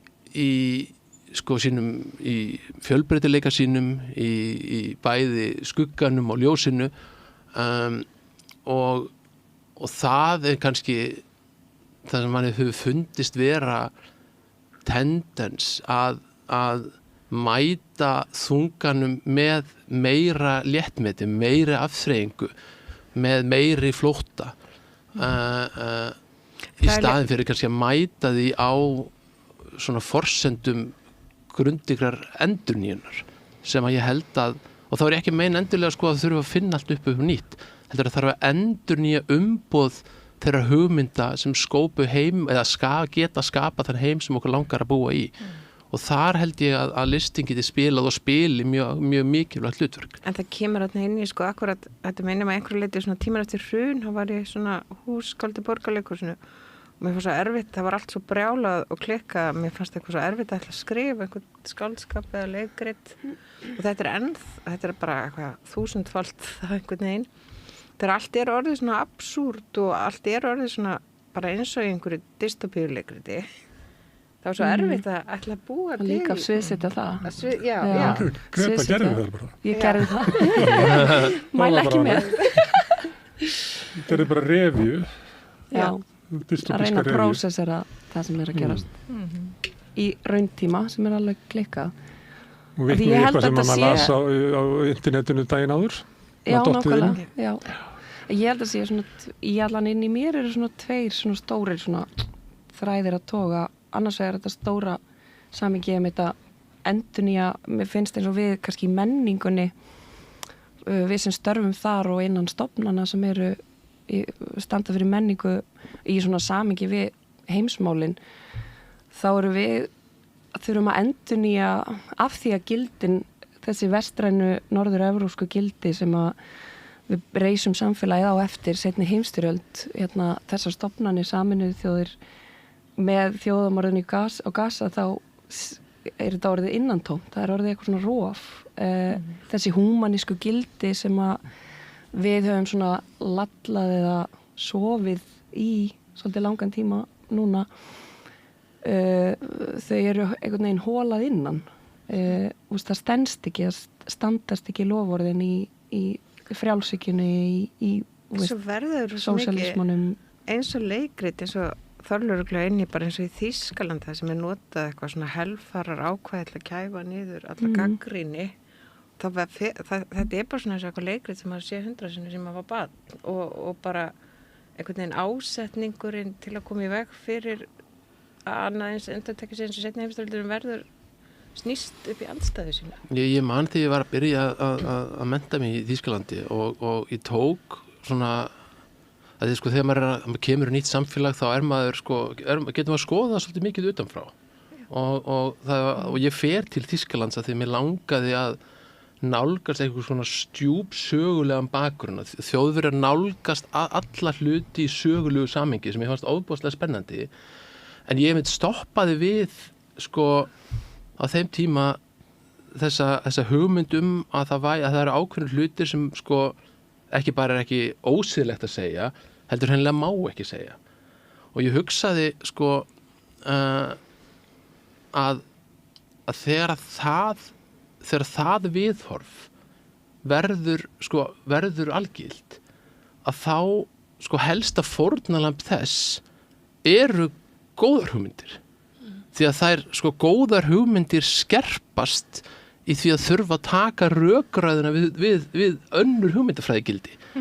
Allt stofudrama fjallar þetta, eitthvað sem má ekki tala en kemur svo í ljós í 3. þætti hvað er. Já, og veldur tragedíun, það er kannski punkturinn. Stofudrama er eiginlega merkjum að við megum alls ekki hafa þetta. En þess vegna er þetta svo skrítið, þú veist, svo í Þýskumalandi löndum sem er rosalega leikhús, hefur rosalega bókaútgáfa frá öllum heiminum, allt, að það gerir samt þar. Þú veist, þetta er svona það eru allir búnir, þú veist, það er fullt af barnaleikur sem fólk er búið að fóta frá blautu barsbeini, einmitt öll stofudrömmun þetta, en samt einhvern veginn. Já, þetta er Má ég aðeins, því við erum að tala eftirstríðsárin og stofnanirnar sem voru byggðar upp þar og svona þessi hugmyndum að við værum á leiðinni til skárra skári heims, aukins jafnaðar, þú veist, í orðikvæðinu, stjórnvöld það við kannski ekki sinnt í og aukis frelsis og rétta hlut kvenna og svartra í Bandaríkjónum og samkynniðra og fatlaðra og eitthvað að þetta byggði á einhverju svona við varum saman að byggja upp samfélagi líklega. Að við verum að meta okkur á hvort við gerum gagn í þessu samfélagi en svo sjálfsmynd og svona staða mannsins í samfélaginu ekki þannig lengur ef við ekki að vera besta útgáfan á okkur sjálfum. Jú, og það ekki svona mikil svona samfélagsleg það þótti pólitísk list þótti hallarisleg í allan íflónskutíman held ég. Já, það, sko, sem var þeir alltaf haldið fram, ég meina, ég sviðsett rannsóknarskýrslu Alþingis á stóra sviði eftir hrun og þetta var töluverið barningur að koma þessu á að því að það voru allir svo sannfærður að það langaði engan að tala um þetta og það kemur þetta bara í ljós að það ofboðslegt katharsis að takast á sko við hins vegar sko kannski það pólitíska leikhús sem að verða að vitna í sko svona næstu í brektiskri svona didaktískt leikhús, það sem að sviðið stendur og segir þér sem áhorfenda hvað þið rétta og það bara, ég held að það þarf ekki leikhús til að það eiginlega bara óþolandi stað að vera í og ég held að mikið af svona menningarstrís sko vandamál sem við höfum lent í og maður upplýðir sér svona sem svona einmitt, sem koma úr sko svona leikhúsi þar sem maður vill skapa og sína ofboðslega margar hliðar að maður upplifir að maður er búin að vera langan tíma í svona, það eru öfgar og svona miklar öfgar í umræðunni að samhengi tekið úr, það má ekki tala um samhengi því að þú verður að vera alltaf einhvers þar réttu megin við einhverju línu það er svo mikið skrumskæling með því. Já og þá er svo erfitt að ná fram þessum sko fjölbreytileika þess samfélag sem við búum í og það, veist, og ég held að að við höfum lent og töluverðum sko ég held í rauninni að þetta er svona einhver leiti þetta, þú veist, og þetta er ekki hægt að líta fram hjá þætti sko samfélagsmiðla sem eru náttúrulega keyrðir áfram af algoritmum stærstu og ríkustu fyrirtæki í heiminum sem eru með hermanna til að hanna algoritma sem að ýta undir sko ávanabindandi hegðun og þar að lenda á sterkustu tilfinningar, reiði, hneykslun, svona, sko, þýska orðið vút er svo gott, ofsa og ofsa og þegar að svona stór hluti sko umræðanar fer fram undir sko, eins og ég segi, undir sko hagnaðardrifnum algoritmum sem eru hannaðir til þess að ala á óeiningu að þá er ofboðslega erfitt að skapa einhvers konar sko umræðugrundur. Svona samtal. Ég spurði gervigreindin að gera eitthvað, þú veist hversu mikið hafa núna vaxið líkurnar á hvað 3. heimsstyrjöld sem sumir segir reyndar að sé lengur byrju og þetta var svo skrítið á bara eitthvað svona gervigreindin tölvuminni, ég fekk eitthvað svona ógeðslega skrítin broskall, eitthvað svona eitthvað það ég finn ekkert meir þetta og þetta er alvarlegt mál og eitthvað, þú veist, það var rosalega skrítið. Við yfirgáum þig. Mér er að gervigrindin múið að gefa upp. En ég ætla bara að segja með þetta með leikus að ég man eftir Nörrubrú þegar Danir voru með að fara inn í Írak, þegar Bandaríkjamenn voru að fara inn í Írak og rosa líka andspyrna í Danmörku gegn því og þetta eru svipun tíma á skopmyndinar Múhameð það var rosalega tensjón í samfélaginu og svona hryðjuverk og alls konar og þá var eitthvað lítið leikus á Nörrubrú sem var bara með einhvern gamaleik, bara einhver svona, þú veist, revíu Hannes Fogh og George Bush og ég fór á þetta og fólk það hló svo taugaveikla mikið, þetta var svo góð útrás fyrir það að fara þetta bara horfa á þess að sleppi revíu og fá bara, maður fann hvernig taugaveiklinn bara sprakk í hlátri og ég bara sjaldan sé bara leikhús þjónins vel bara andlegri heilsu fólks. Svo fólk tók þátt í deginu með óbreyttum. Já. En mér finnst þessi hugmynd sko að listinin hafi það hlutverk að fólk komi og setjist í 1, 2, 3 klukkutíma og komi síðan út og sé orðan aðrar manneskjur, það er mjög einfellisleg mynd af manneskjunni. Og listinni líka. Ég held að við ég haldi áfram með punkti sem ég var að reyna að gera áðan, þú veist, að í menningunni, sko, í stofnununum sem halda utanum listinnar okkar, þá erum við í einhverju svona held ég að við verðum að fara í mikla sjálfskoðuna því að við kannski, þú veist, listir eru svolítið á vinstri vængnum og við höfum haft umboði, við höfum haft við höfum verið að ritskoða leynt og ljóst, það hefur verið okkar boðskapur, okkar málstæður ráðandi í öllum útlutunum, þú veist, allar fjárveitingar, þú veist, listin vinstri sinnuð, hefur verið lengi og við höfum verið að ritskoða, við viljum ekki sjá nasisma á sviði, eða skilji, við viljum ekki sjá alt-right sýningu, við viljum ekki, það þá innræting, við höfum verið á einhverjum stalli, þú veist, og í rauninni verið að ritskoða, en núna stöndum við kannski frammi fyrir því að í nálæri framtíða þá mun þessi ritskoðun lenda á okkur og hvað verður þá listina og hvað þýðir það sko frelsi listarinnar, bara svona gaggjart bara í stóra samhenginu. Og munurinn á skilur við, einmitt, hvert hlutverk listarinnar að vera spegill eða mennta eða knýja fólk til byltingar, hvað kröfur ætlum að gera á listina? En okkur vandamál fyrir listina sem hefur þjónað vinstrinu, að skipta bara herra, vön að þjóna. Nei, og hvað gerum við þá? Hvað erum við þá? Þú ert alltaf að lýsa að það hefur ritskoðun í aðra átt og ef svo ritskoðun snýst við þá það ekkert meira eða minni ritskoðun, það bara mismunandi aðeins. Hún líka aðeins meira svona kannski beinskeyttari. Listamenn bræðir í að taka við ritstjórn, þannig að þeir bara ég bara þjóna þeim sem rétti með tjekkan. Já. Ég finn svolítið fyrir núna náttúrulega vinn ég í Listaháskólanum og ég verið að fylgja svona yngstu kynslóðunum út í fæið undanfarin ár og ég finn ofboðslega sterkt fyrir einhverju svona sætgæsti sem að ég verið að reyna að átta mig á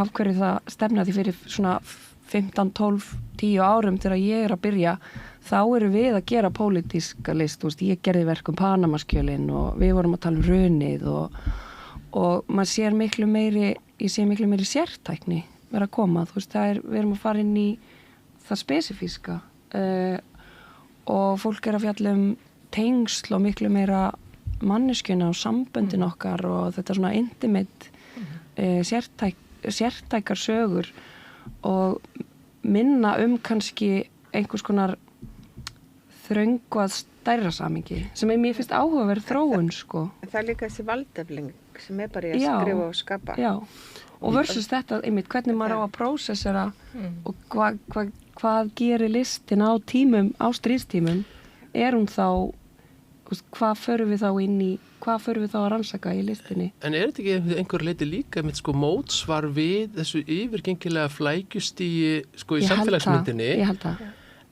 En mörguleiti alveg óbáslega skynsamlegt, að því að þú veist, hvar byrjar heilunarferlið? Já. Þú veist, það byrjar ekki á, þú veist, í efst í píramídanum og við myndum kjósa bara frábæra leiðtoga. Ég kaup ekki hugmyndina að þetta hafi gerst þegar Trump kom til valda. Nei, bara. Trump afsprengi ákveðins tíma, ákveðnar menningar, að þessi maður skuli hafa verið kosin í sjálfum sér. Hann er svona birtingamynd. Hann er bara birtingamynd. Skilgetið aðkvæmi Ronald Reagan. Nei, já, en ég held, þú veist að... Og líka bara það sem er í gangi í Silicon Valley og bara, þú veist, þetta er bara allt aðstæða. Já, við erum, þú veist, með því að fókusar á Trump. Hann er sko, diversion, hann er Hann er spektakul, hann er trúður. Já, hann er trúðurinn sem við fylgjumst með, þú veist, og getum þá hengt sko reiðin á eða þú veist, eða aðdánuna saman hvernig maður stendur, en hann er í rauninni alltaf bara svo sjónkverfingamaður, að það sem er raunverulega gerast eru allt aðri hlutir og meðan það er fókusar á hann allan tíman, að þá komast þeir upp með það sem er raunverulega verið að gera tiltölulega óáreittir, sko. En hann er svolítið tákn fyrir það sem vekur okkur upp. Okkur finnst svo óskiljanlegt að þetta hafi náð svona langt og þá fyrir við að skoða af hverju, eðlilega, og hvaða rætur eða úr hvað umhverfi fæðist svona og síðan fyrir við yfir allan hnöttin, en mér finnst einmitt þetta ef ég má koma inn í það sem varst að tala samtalið. Stundum ég að hugsa að meðan það eru svona rosalega örar og hraðar breytingar og svona sterkir kraftar sem eru mótandi í kring og fólk verður auðveldlega óttaslegið, sko, að þá kemur þessi tilhneiging sem er í listum, hún sér alltaf sig, hún viðurkennir í rauninni enga herra nema á yfirborðinu. Góð listaverk koma bara alltaf úr ótrúlegasta jarðvegi og ótrúlegustu tímum og ekki eftir pöntun, við bara treystum því, þetta bara sér sig sjálft, en þegar það svona róstur, þá ég hugsa svo oft það einmitt þetta samtal hvaðan þetta sprottið í okkur. Mér finnst vera mikið þörf í því núna og það kannski, okkur tókst þó að ala upp börnin samlega, að ræða hlutina og viðurkenna, skoða í einn skugga líka og sjá í sér sem mannesku það sem birtist í umhverfinu. Þú veist, og mér finnst þetta samtal vera svolítið tekið í listgreinum. Ég hef persónulega mikla þörf fyrir það sem birtist í því að ég bara mála svo allt. Það mjög uppbyggilegt tíma, en ég sé þetta greinilega í sviðslistunum og víðar og já, vatnsberöldin komin, samtalið byrjað og það gerist ekkert nema við tökum samtal. Og þetta líka í aðferðafræðinni, finnst mér finnst við vera að fara aftur í kraftið, aftur í sko litlu, bara handverkina, litlu núansana, dítelana, þú veist, það verið að fara aftur í sagan að koma aftur, þú veist, storytelling að koma aftur.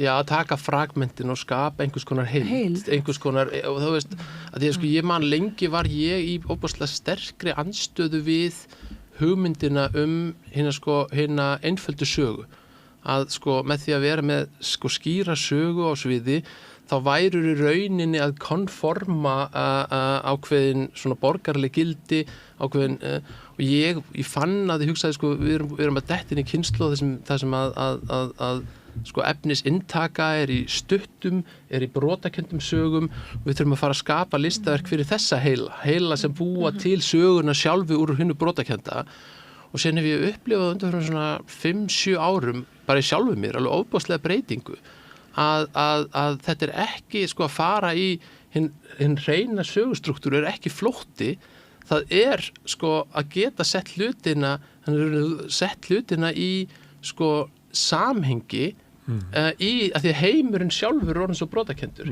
að farin í leikhúsið það ekki flótti að geta sest niður og horta sögu og þú getur bara svona hallar aftur í sætinu, heldur sagan allt í einu einhvers konar samhangandi orsakasamhengi sem að þú upplifir ekki lengur hérna úti, þannig að það er orðinn challenge að tengja hið flóknað utan við hið strúktúr og reynihald Við erum að glíma við samtali hérna við rauðaborðið og eitt sem hefðin hefur skilið eftir var að umræða á opinberum vettvangi væri eiginlega 2 valkostir og þú ættir helst að fá einhverja til þess að rífast þá sem bara algjörlega röng mynd af stöðunni vegna þess að undir þessum valkostum bara eitthvað rosalega óvissa og við ættum raunverulega að vera ég segi stundum þessi samtala á núllpunktinum þegar enginn veit raunverulega neitt að það sú umræða sem að vantar og ég býst við að það sú umræða sem að listin ætti að skaffa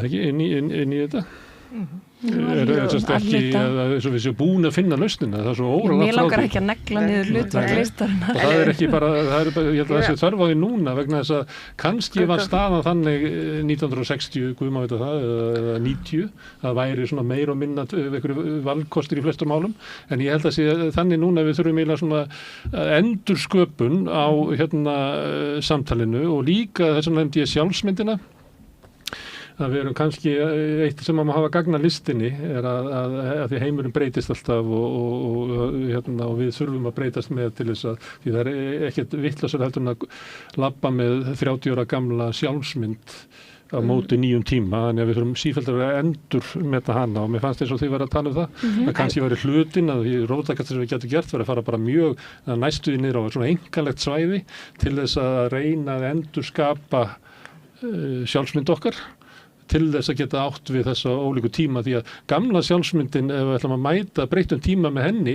getur eittir bara einhverja algjöra hörmunga. En þetta þú ert alveg að fara ná svolítið flókin vettvang þarna og fyrir mér alltaf bara listin og umræðan svolítið systur. Þú veist þetta, við erum að fást við flóknar spurningar í hvoru tveggja og mér langar líka bara að koma inn á bara þetta finna sögur og flóknar sögur og alls konar sögur, þetta er svo mikið valdatæki, við erum bara með einhverja óreiðu og svo getum við verið bara eins og með pipaköku móta ljúga eitthvað sögutráð já, búa til, og umræðan náttúrulega, við erum alla daga að rífast narratífur og sögur, bara hver nei það er svona, nei það er svona og hver, en svo erum við núna bara, þú veist, að skriðun á tíma sem að, þú veist, þú getur ekki farið til Bandaríkjanna nema það megi skoða, þú veist, samfélagsmiðlaðina 5 ára aftur í tíman, þannig að þú veist, það kemur líka þetta fólk fyrir að verða kannski bara hugsa sig áður en að setur eitthvað út.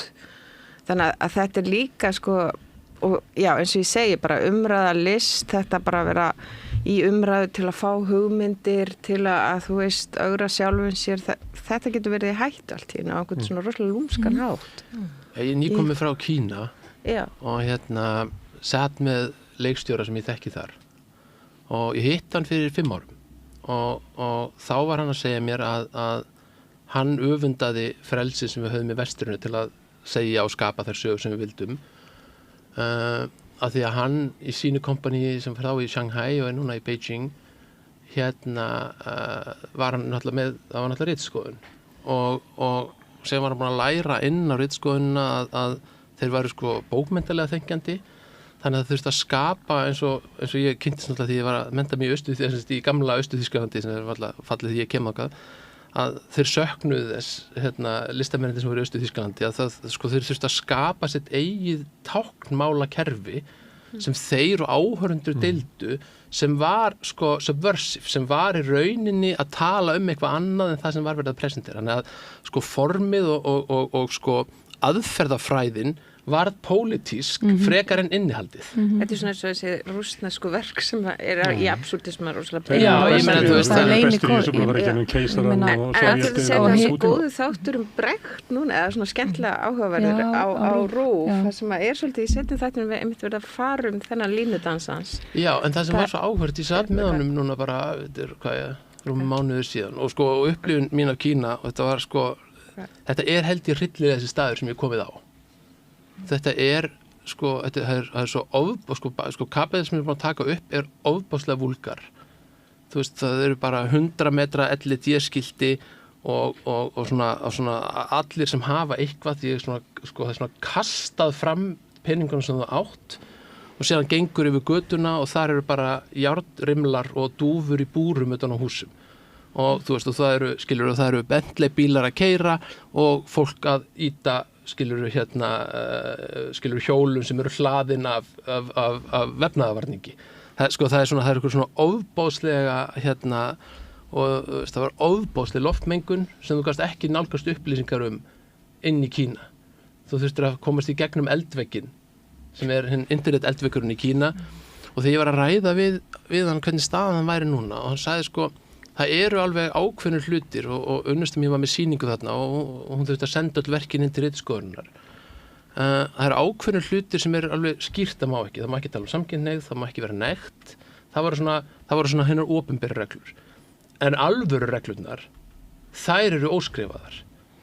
Og það þú veist, það veist 2 verkunum hennar voru ritskoðuð og það voru ekki verkin sem voru explicitly politísk. Það var verkum konu sem satt og horfði út á sléttuna. Það var völundarhúsið af grímum og andlitslaust fólk að velja sér sitt eigið identity. Þetta voru hlutinir sem voru bannað. Það er bannað að dreyma. Það er bannað að ýja að því að þú sem einstaklingur getur dreymt einhvern heim og reynt að gera hana raunveruleika. Sjálfstæða hugsun. Og þarna verður til sko svona alveg ofbóðslega sko svona það er verið að eitra jarðveginn.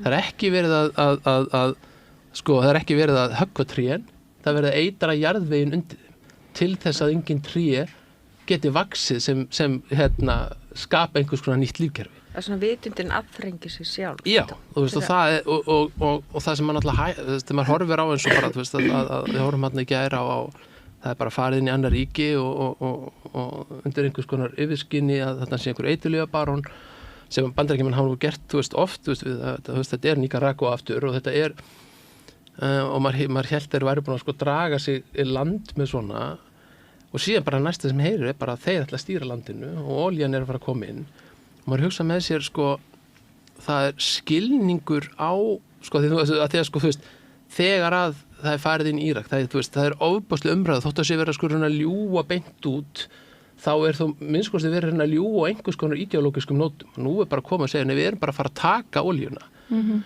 og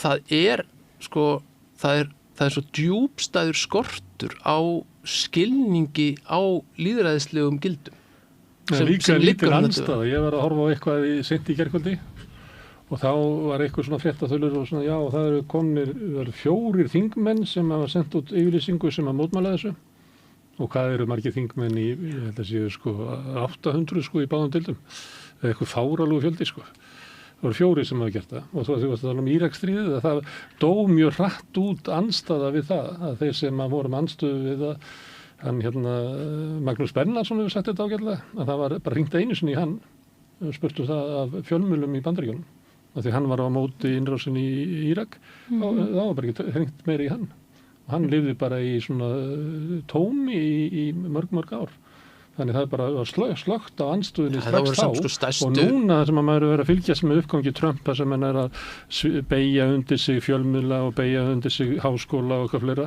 kemur mér á óvart sko hvað andstaðan veik og hvað eru fólk meira segna upp á Íslandi til í að réttlæta þetta og ég hugsa bara vá, svona var þetta í Þýskalandi svona 1934 En það bæði sko þessar PR-orðræður sem koma og maður heyri bara í tali ráðherra hvort sem það var eins og þegar var ráðist inn í Íran, þú veist, hérna var meira soft orðræða heldur en bara á CNN, þú veist. Við erum eiginlega verri, sko. Já, bara tökum upp einhverja PR-orðræði frá Ísrael og hans að gera eitthvað grein fyrir því. En svo okkar utanríkisráðherra var líklega með verstu viðbrögðin í allri Evrópu í gær. Þetta var, sko, ég var alveg gáttu þegar ég las þetta. Það var ótrúlega frekar slæmt. Þetta var svolítið mikið slæmt, sko. Ég bara skildi ekki hvað var að gerast þarna. Svona, ég meina við hljótum bara að vera næst það bara það sem kannski það einmitt þessi deyfð í Bandaríkjunum sem stærsta sjokkið ekki endilega Trump bara ég bara svo naív ennþá ég bara trúið ekki að þeir leyfi þetta að þetta séu svona margir ég las daginn, það var svolítið áhugavert þá var sko að því vorum að tala um Trump sem kannski front sem einhvers konar trúður eða spektakól sem að auðvelt fyrir okkur að vera reiðutan út í en það í rauninni bara svona svo bara defleitar það raunverulega pólitíska baráttu sem við ættum að vera í og þá var samlíking sko með svona hans svona pólitíska framgangi og pro-wrestling í Bandaríkjunum og því það ákveðið svona tungumál, svona sviðstungumál sem verður til og það var þessi líka sko gerði svona samanburður við sko til einmitt talandum að listin geti speglað eitthvað eða stungið á eitthvað kýli eða losað eitthvað eða bent á eitthvað ef maður ber saman sko Hitler og svo Charlie Chaplin og þú veist versus sko Trump sinn eigin Charlie Chaplin Já, og hann, þú veist, maður sér þetta eins og þegar hann að senda hersveitirnar inn í, þú veist, á vídeóin sem að koma frá Hvítahúsinu, það húmor í þessu. Þú veist, þau gera grín að viðbjóðunum sem þau að stunda. Það sem hann flög yfir og drullaði yfir mótmælendur. Já, og Trump gasa og þetta notar. Fólk einhvern veginn skemmt, það eins og þessi að horfa raunveruleika það. Já, þetta bara entertainment og spektakól. En það gleymist að sko að sem sagt, áróðusmála ráðherra Pútín kom úr leikhúsinu, úr sko absúrdleikhúsinu. Já. Og ég upplýði þetta að væri svolítið svona skýr birtingamynd fyrir í rauninni að sko að við erum að sigla í tíma þar sem að í rauninni absúrdleikhúsið orðin raunveruleikin. Já. Og það svo erfitt að fóta sig í raunveruleika þegar að sko að táknin sem þú ert að taka inn get ekki passað saman. Og ég vart hugsa sko hvernig á maður að nálgast sko, þú veist, ef maður ætlar ekki bara að vera á, þú veist, bara New York Times og bara CNN og RÚ og, þú veist, að vera alltaf að taka inn sko sjokkin, hvað gerist í hver skipti. Og en ég hugsa sko, ef maður myndi líta á Trump, sko, þetta fyrirbæri sem sko myndlistagjörning. ef þetta væri gjörningur og það flaut nú einhvern tímann á internetinu sko svona teóría að sem sagt að því að Andy Kaufman sem að mínu viti einhver áhugaverðasti komiker í sögunni, kannski við Charlie Chaplin sem deyr úr lungnakrabbameini og það var alltaf á huldu en hann átti svona alter ego sem sko Tony Clifton sem svona mjög trumpisk típa svona vulgar, hávær alltaf með svona ömurleg framkoma gagnvart konum og það svona komið sér svona kenning að Andy Kaufman hafi ekki dáið heldur hann hafi horfið inn í sko svona langtíma performance sem væri Donald Trump og ég hugsaði mikið þetta að því að ef maður lítur á Donald Trump sem fyrirbæri sem gjörningur sko bak við gjörning einhvers konar þú ert að benda á eitthvað í samfélaginu þetta birtingarmynd á einhvers konar ástandi og ef maður skoðar Trump sem sko gjörning þá held ég að fáum að miklu dýpri innsýn inn í sko á hvaða strengi verið að slá í staðinn fyrir þetta að vera alltaf í sko viðbragði við sko að því hann kemur með nýjan viðburð New York Times tók nýlega saman fyrsta áriðans og tóku fyrir hvern einasta dag einhvern sjokkerandi viðburð eða eitthvað sjokkerandi sem hann sagði og ef við erum alltaf að sjokkerast þá erum við aldrei í einu standi til að analýsera neitt sem í gangi undir niður. Ég sjokkar að sést í gæri eitthvað fór inn á Speaker eitthvað að reyna, sko, þá var frétt hann hefði boðið Netanyahu í nýjársfagnar sinn til að fagna með honum og ég upplýði þess að frétt bara svo ofbeldi eitthvað, þú veist, en samt er þetta fögnurinn, það búið að setja eitthvað í þannig eru þeir að fagna, þá er bara allt í lagi með það, þú veist, það er þessi veruleiki sem er búin til stöðugt. En ég fór inn á Fox í gær að ég var að skoða hvernig við fjallaðum þetta. Þar var fjallaðum þetta eins og wrestling og það var okkar sterki kall. Það var náttúrulega komið að því að þeir þurftu bara að mætast og okkar sterki kall, hann bara lagði hinn. Bara tók hann niður og nú hann á leiðinni bara í fangilsi við okkur.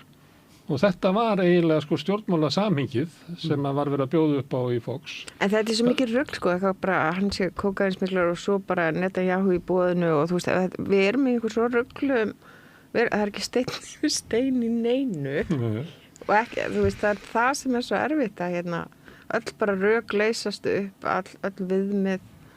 Einhver stað springur þetta. Já. Heldur að mannskjarnan sé svo sterk að hún muni rísa upp eða geti ekki gert þetta kannski 3 aldir? Já, ég held bara við lærum ekki nema í gegnum þjáningu í rauninni. Nú erum við búin að upplifa frið svo lengi, ég ætla ekki að spá einhverjum heimsendi eða einhverjum ógnar hörmungum. Mér finnst hörmungarnar vera svolítið núna að sjá þetta hvað maður er verndaður upp á þessum litla kletti og hafa þetta útsýni yfir og geta ekki gert neitt en fylgjast með í beinni allstaðar frá, mér finnst það bara alveg gasalegt. Mér finnst Putin eins sami gjörningurinn og Trump í rauninni, þetta er bara falið. En það er líka það er bara það er búið að má út bara þjóðríkið einhvern veginn, þú veist, við erum að svo rosalega skrýtnir. Landamærin hafa þurrkast út sem getur verið alveg brjálæðislega gott tækifæri fyrir þetta blessaða samtal sem við erum ekki tilbúin í, af því við viljum öll huga að okkar. Þú veist, við allir þurfum að passa sitt og þetta er svo hljóma svo andstætt en við höfum ekkert val, við þurfum að taka þetta hvað sem það kostar. Já, sko, Carl Jung þegar hann var að tala áföll og mér var svo áhugavert sko að hann talaði oft áföll sko einstaklinga og samfélaga í sama svipin og þú varst að tala skuggan sko, hann talar að áfallið skuggi og helsti eiginleiki mannsins í rauninni að geta að áfallið ferðast inn í þennan skugga sem aftengir þig tilfinningalega við áfallið tíma. Síðan kemur að því að áfallið rís upp úr skugganum og upp í ljósið eða upp í meðvitundina og þá stendur þú frammi fyrir vali og það séu 3 leiðsögumenn sem þú þarft að kalla í lið með þér ef þú ætlar að vinna úr áfallinu, hugrekki, visku og kærleika. Gerir það ekki, þá dregur áfallið meðvitundina, ljósið, niður í skuggan og allt aftengt. Og ég held að þessi lýsing, þessi myndlíking fyrir áfall sem sko held ég eigi við bæði einstaklinga en ekki síður við samfélag. Og ég upplifi að þetta ráðaleysi sem að þú varst að lýsa svo fallega sko allríkjandi núna.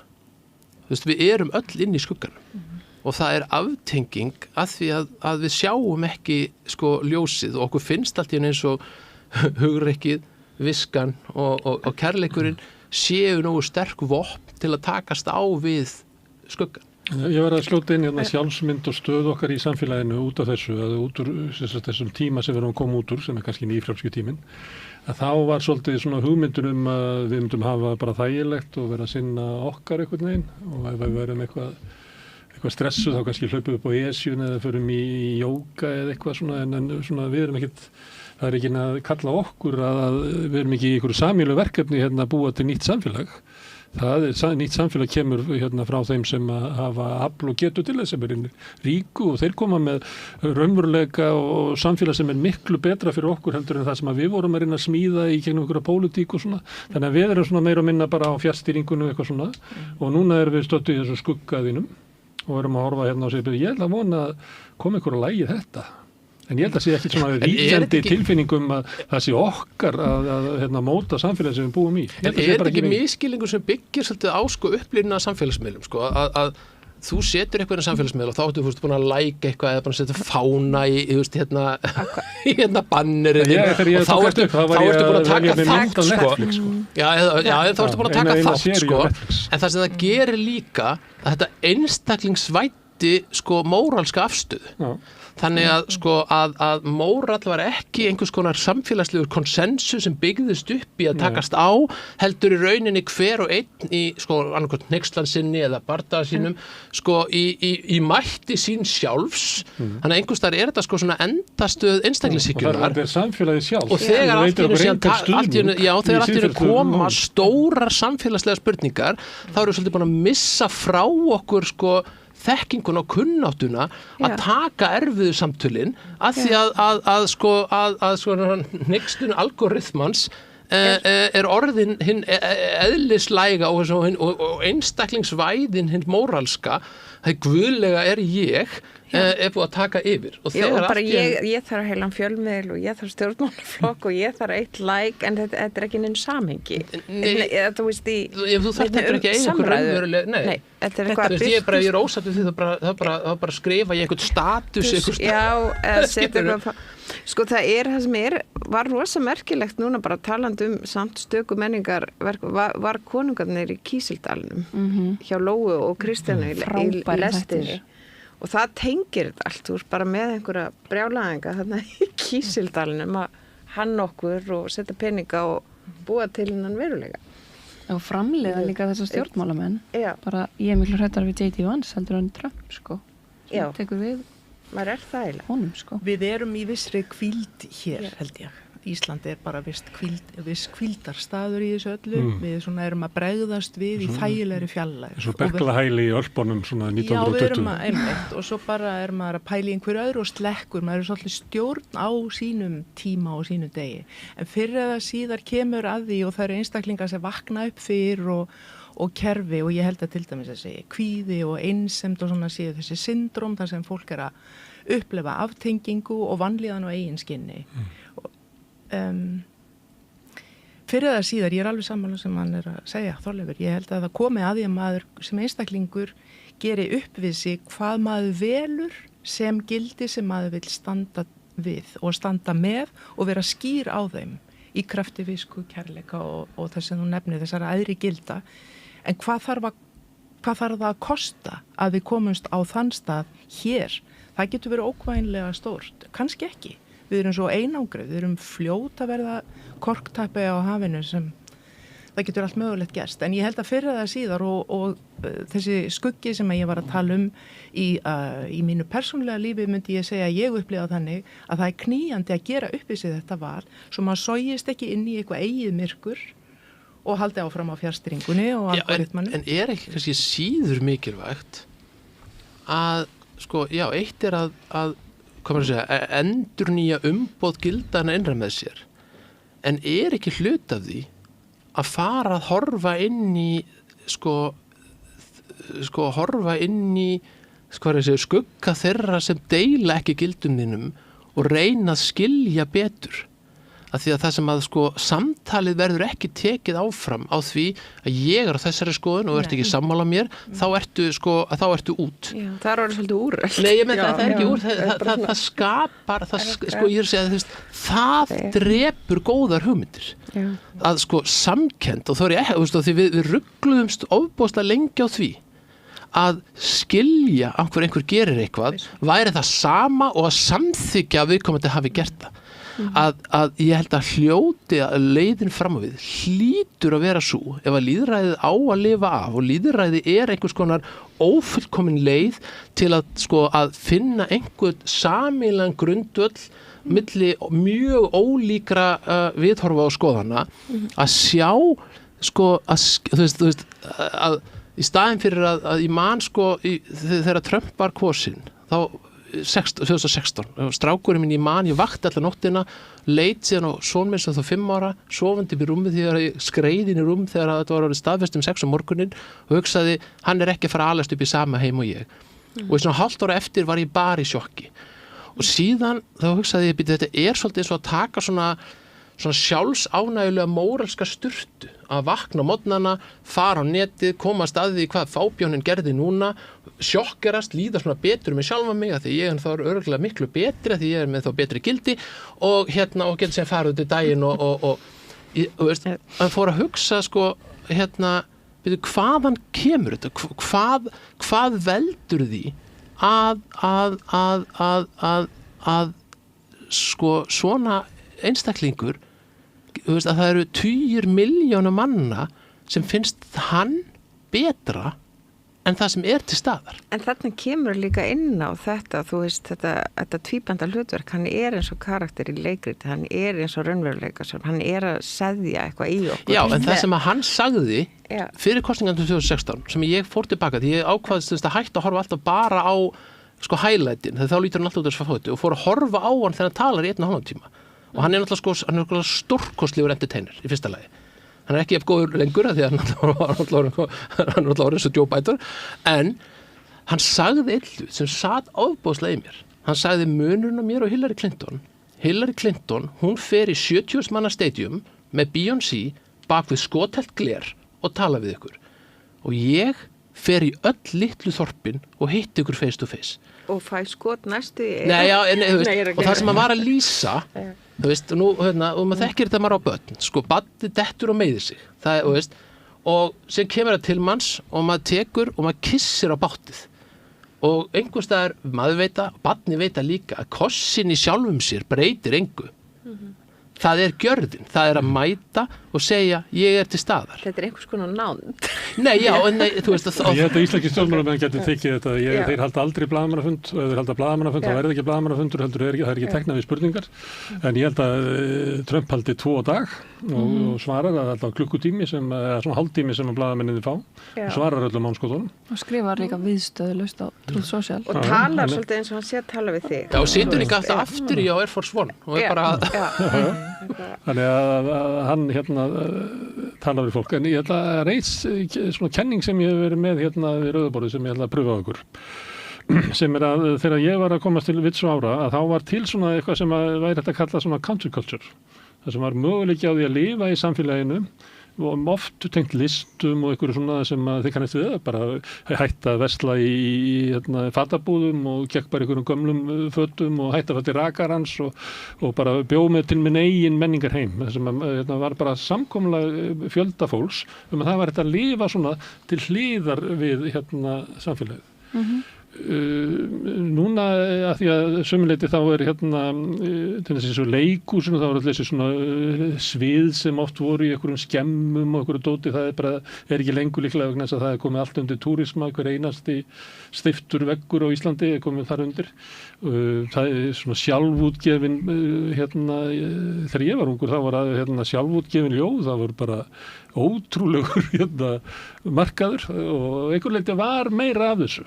Og hérna, núna minna þessu og manni heyri stundum sem að tala við yngra fólk að það vilja helst bara meika það inn í sko stóra heiminum. Er þetta ekki eitthvað sem að því að vera að tala hvað listin ætti að skaffa, meðan annars svona breytta sjálfsmynd og stöðu mannsins í samfélaginu? Verður ekki listin að skaffa svona hliðarveruleika? Það sem er að lifa á þess að vera bara eitthvað neginn. Ég held að þetta sé samt ennþá svona. Þetta er kannski bara fjarlægara okkur í aldri. Ég á tiltölulega unga einstaklinga sem börn og þau lifa og hrærast í þessum veruleika sem skilar ekki krónu í listum. Þannig að það er ekki öll von úti að þetta er ekki alveg liðið undir lok, alls ekki, því að þetta leitar sér útrásar í grasrótinni, það er ekki spurning. En ég meina sem listamaður þá held ég að sé alltaf hluta því sem að það gerir þar að draga sér í hlé, í einangrun og í algjört svona í látleysi. Þetta er svona látlaus lífstíl, sjálfbær. Mér finnst ég verið búin að gera þetta í fjöldamörg ár, en hópur fólks, það er kannski eitthvað annað, en mér finnst að vera eðli listarinnar, það er einhvern veginn líka að draga sér svolítið, ok, þetta er ekki rétt hjá mér, það er bara eðli mín sem listamaður að draga mig í hlé og vinna út frá rosalegum einfaldleika. Þannig að margir gera það. Og svo eru til ótrúlega skemmtilega bara svona eins og Garg, sem hún er með hún Helga, hérna, það er bara einhvers staðar í Vesturbænum, það er lítið samfélag sem ungt fólk og bara alls konar fólk getur komið eða langar bara að búti bók og fræðast alls konar bara bækur hérna og þaðan og verið að kaupa einhverja prentvél og ég fór með mitt krakka úr LHÍ til hennar og þetta bara svona opnaði heim, bara bókverk og þannig að getur munað svo mikið eitthvað bara svona hvert sem hérna verður til og það er bara svona samfélag sem er búið til. Og ég minna það í leikhúsinu, þú veist, auðvitað vitum við það ekki, við sjáum kannski ekki alltaf grassrótina. Þú veist, það í Skerjafirði, þar eru hópur sviðsöfunda sem er í bara einhverjum skúr sem er ekki eins og með kyndingu eða klósetti og þau eru með sviðslitaviðburði eins og 2 í mánuði. Svo er hópur sem er hústökufólk í Þjóðleikhúskjallaranum sem heitir Rekkart sem er allt innflytjendur og fatlað fólk og hinsegin fólk. Ég meina þetta fer ekki hátt af því þetta er líka underground, þetta er grassroots, þetta er ekki inn í þetta er ekki inn í kapitalísku maskinunni sem að er í, þú veist, sem að leikhúsin og stofnanirnar bera, þú veist, fram fyrir okkur. En 1970 var fólk sem tilheyrði þessu, sem trúði því að það gæti unnið. Ég held að fá einhvers staðar viðspyrnan gegn þessu samkomulagi í samfélaginu væri svo sterk að við myndum umbreyta heiminum. Ég held að það sé einhvers staðar, ég meina það er það sem heldur mér gangandi, einhver barsleg, algjörlega glórulaus barnatrú á að það sem ég geri skipta einhverju máli og ég geti bjargað heiminum með einhverju tilgangslösu leikhúsi. Þú veist, en ég meina ég bara sem listamaður bara lifi og rærist í þessari þversögn. Ég sé það sama, ég nenni ekki fram úr nema til að berga heiminum. Þetta er búin lífa og dauða. Það er þar í óperunni, það er kannski svona mörkunum, en það er náttúrulega furðulegt grasrótarstarf í gangi. Ég held að það verið 5 frumsýningar í fyrra og það eru 2 nýjar íslenskar óperur sýndar og engin íslensk ópera til. Það er svo HF eða OHF eða hvað hann á að heita. Þannig það er... Herðu, ef ekki að setja hlið á þetta, við kannski höldum áfram að svona spjalli hérna setna við rauðaborðið. En þetta minnir mér bara að ég hitt einhverja 2 unga stráka fyrir tilviljun sem voru eitthvað að gera óperur á íslensku. Mér fannst þetta ótrúlega flott, bara því að þú veist íslenskan, það er eitthvað sem komst á þessu ári, er bara eitthvað sem þarf virkilega að huga að. Grím sem var í Tjarnarbíói er ein af sýningum ársins, sko. En þessi eru þetta magnað, sko, kannski að því að þú sagðir þetta ætti nú valla við, sko, en sko óperan er kannski ennþá, sko, hefðbundnasta formið. Og svona í ytri, sko, rammanum er það vissulega það, en það er kannski sko staður fyrir mesta sóknarfærið því að þar á eftir að brjóta sko flestar konvensjónir sko. Og hentar okkar tíma vel því að hvað ARIA, það sem svo status á Facebook. En þetta ég ætla bara að segja. Líka tíminn afstæður sko, hann svo guðdómlega afstæður í tónlistinni. En ég held að þar sé gríðalegt sóknarfæri að svona endur næra og sko svona að finna upp hjólið að nýju. En það var líka bara eitthvað svo gaman að hitta einhverja tónga stráka og þeir bara við erum að gera óperur og íslensku. Það var bara það var frábært. Kristín, Greta, Auður og Þorleifur, kærar þakkir. En við ætlum að hafa örstutli hérna, svo kemur hann Sigurjón bróðir minn og hann ætlar að enda þennan þátt eftir augnablik.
Komið sæl, það að síða lokum þessa þáttar, Gunnar Smári.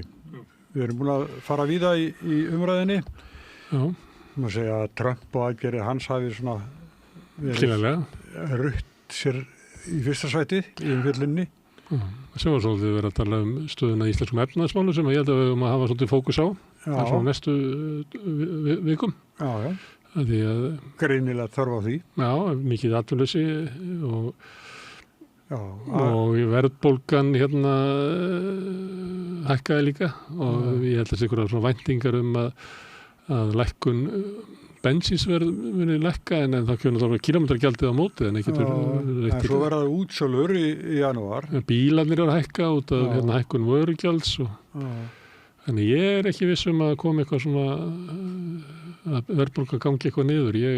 Þegar ég fyrir út í búð það ekki það verður alltaf hissari það sko maður fyrir út í búð og kaupi eitthvað smottir í maður og þá það bara komið 6.000 eða 10.000 það svo lambakjött rosalega dýrt það er svakalega keypti svona hangikjött bara svona á brauð ég bara það verið 2.000 kall eitthvað svona sem að döða á tæbrauð þar við keyptum sko lítið hangilæri sko með beini og það var alveg skuggalegt maður þetta bara einu sinni ári sem að gera þetta þannig það svona margt í hérna og ég held að það eftir að breyta svolítið í pólitíkinni ég held til dæmis að þegar var verið að tilkynna núna hverju var að bjóða sig fram í prófkjöri Samfylkingarinnar ég veit ekki hvernig Samfylkingin upplifir það hvort að hún sé að koma inn með meðbyr frá landspólitíkinni ég held að það verið ekki ég held að ríkisstjórnin verði í miklu meiri svona erfiðleikum þegar að fara að líða vori með þetta líklegt Pétur Martinsson hann, gamli hafsendinn hann skoraði bara sjálfsmark bara fyrsta tækifæri prófkjör það ætla að vera að segja Sáttvarðarflokksins ég fór eitthvað að lesa leita hvort hann hefði eitthvað fjallað pólitík og mér finnst það svolítið svona að þú gefur fram í pólitík að þá þarf að hafa tekið þátt í samfélagsumræðinni einhverju leyti. Ég fann bara eina grein frá því hann var í framboði fyrir Sjálfstæðisflokksins 2009 og þá var það svona beint eftir hrun og ég man ekki hvort mannst eftir það var stundur svona tótt svona við megum ekki vera ofreið og eitthvað svona sem er kannski mannlegt og eðlilegt en það var ekki pólitík í þessari grein. Nei. Þannig að mér finnst það svolítið svona stíga fram og segja ég vil leiða Samfylkinguna og verða borgarstjóri og maður þarf eiginlega að fara að googla svo var hann spurður í viðtölum og þá segir hann eitthvað svona almenna frasa og eitt frasin var að það var verið að stríða nú náttúrulega að koma frá Sjálfstæðisflokknum borgarstóttið fylgjast með því þannig að ég held að bara fólk vilji bara borg sem að virkar en þetta slagorð Sjálfstæðisflokksins frá síðustu borgarstjórnarkosningu og Hildur var að skrifa grein sem endar einmitt á þessu. Við viljum Reykjavík sem virkar. En ég ætla að spá því að Heiða hafi sigur í þessu prófkjöri. Já, ég held að. En ég held að Samfylkingin kom ekkert sérlega sterk út úr þessu. Nei, og nýjasta skoðanakönnun náttúrulega þeir eru að bæta við sig síðan síðast. Já, það er milli sem fórustu flokkur í borgarstjórninni þá er Sjálfstæðisflokkurinn með 10-15% meiri. Já, 35% og þeir voru svona rétt undir 25 núna held ég.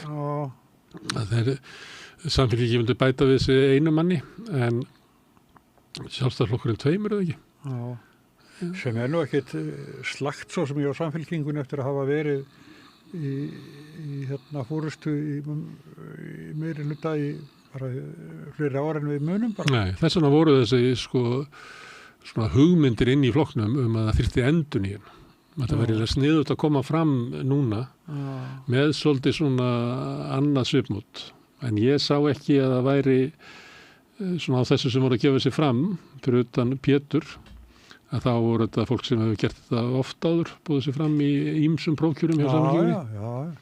Nei, margt ágætt fólk. Já, Guðmundur Thoroddsen í afstöðu, hann er þarna, en hann hefur búið sig fram áður og Magnea Martinsdóttir sem hefur oft komið, svo við talum bara gesti okkar, og hún var líka í prófkjörinu fyrir þingkosningarnar held ég.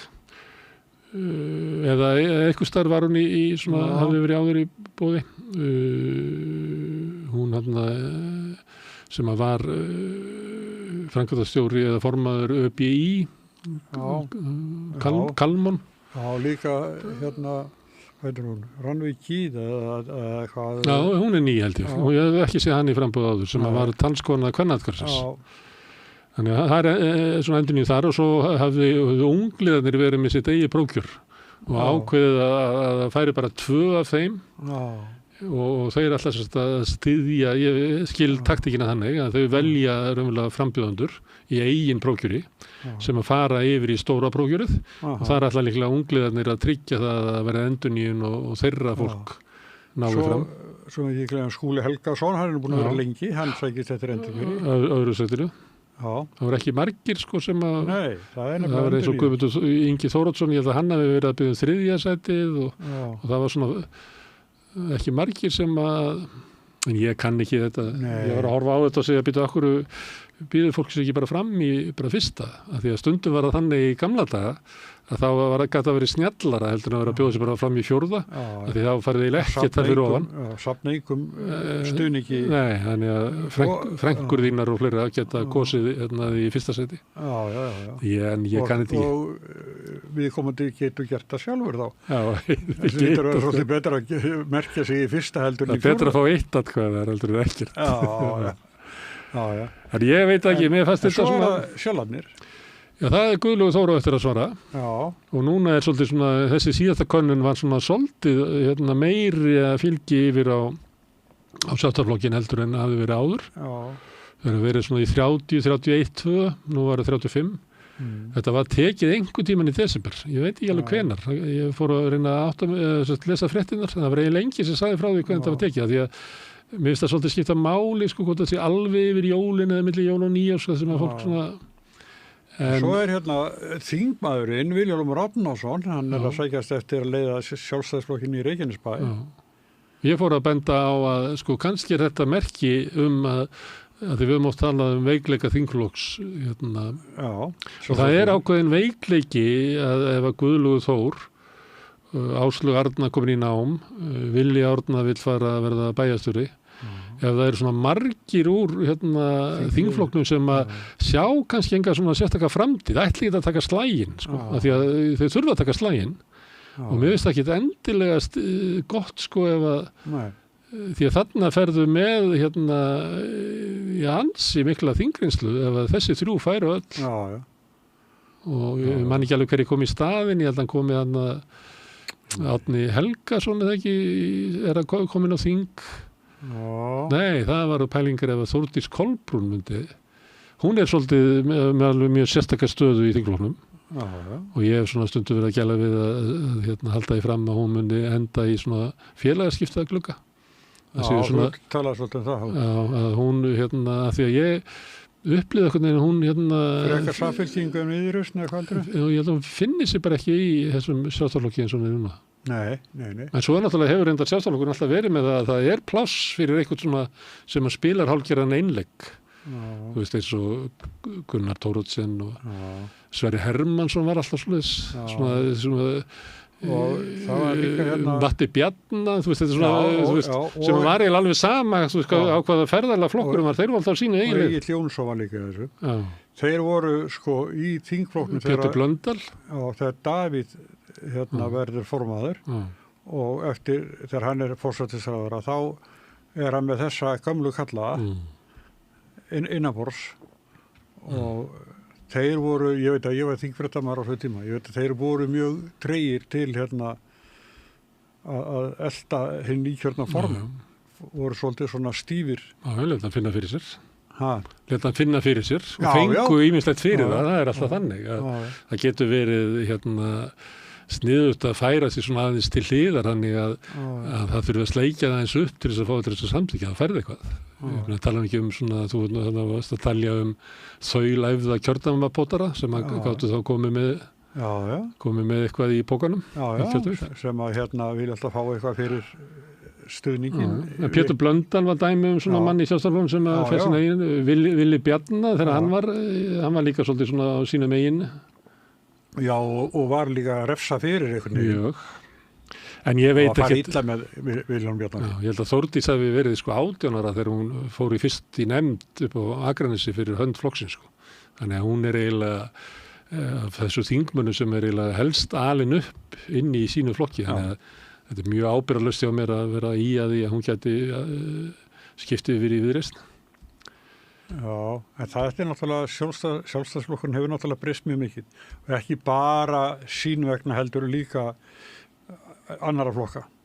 Og ég líka spáði þessu vegna þess að hún hugsa mikið öryggismál og mér finnst eins og hún sé á leiðinni frá Bandaríkjónum til Evrópu.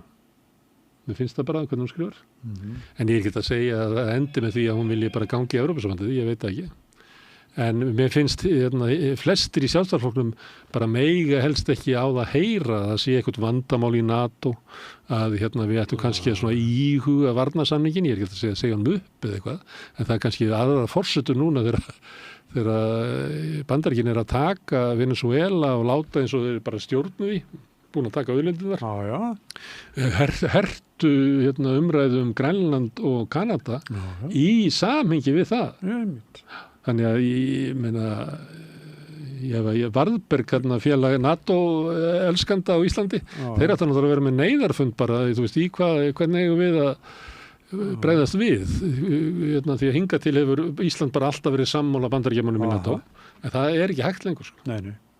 En þetta er Grænland er okkar næsti nágranni, Já, en ég myndur frekar segja Noregur. Nei, hann er næst, ég er að tala um en það er svolítið gjá á milli, það er enga samgöngur nema það flogið eitthvað einu sinni ég er að segja þetta á landakortinu, það sem ég myndi.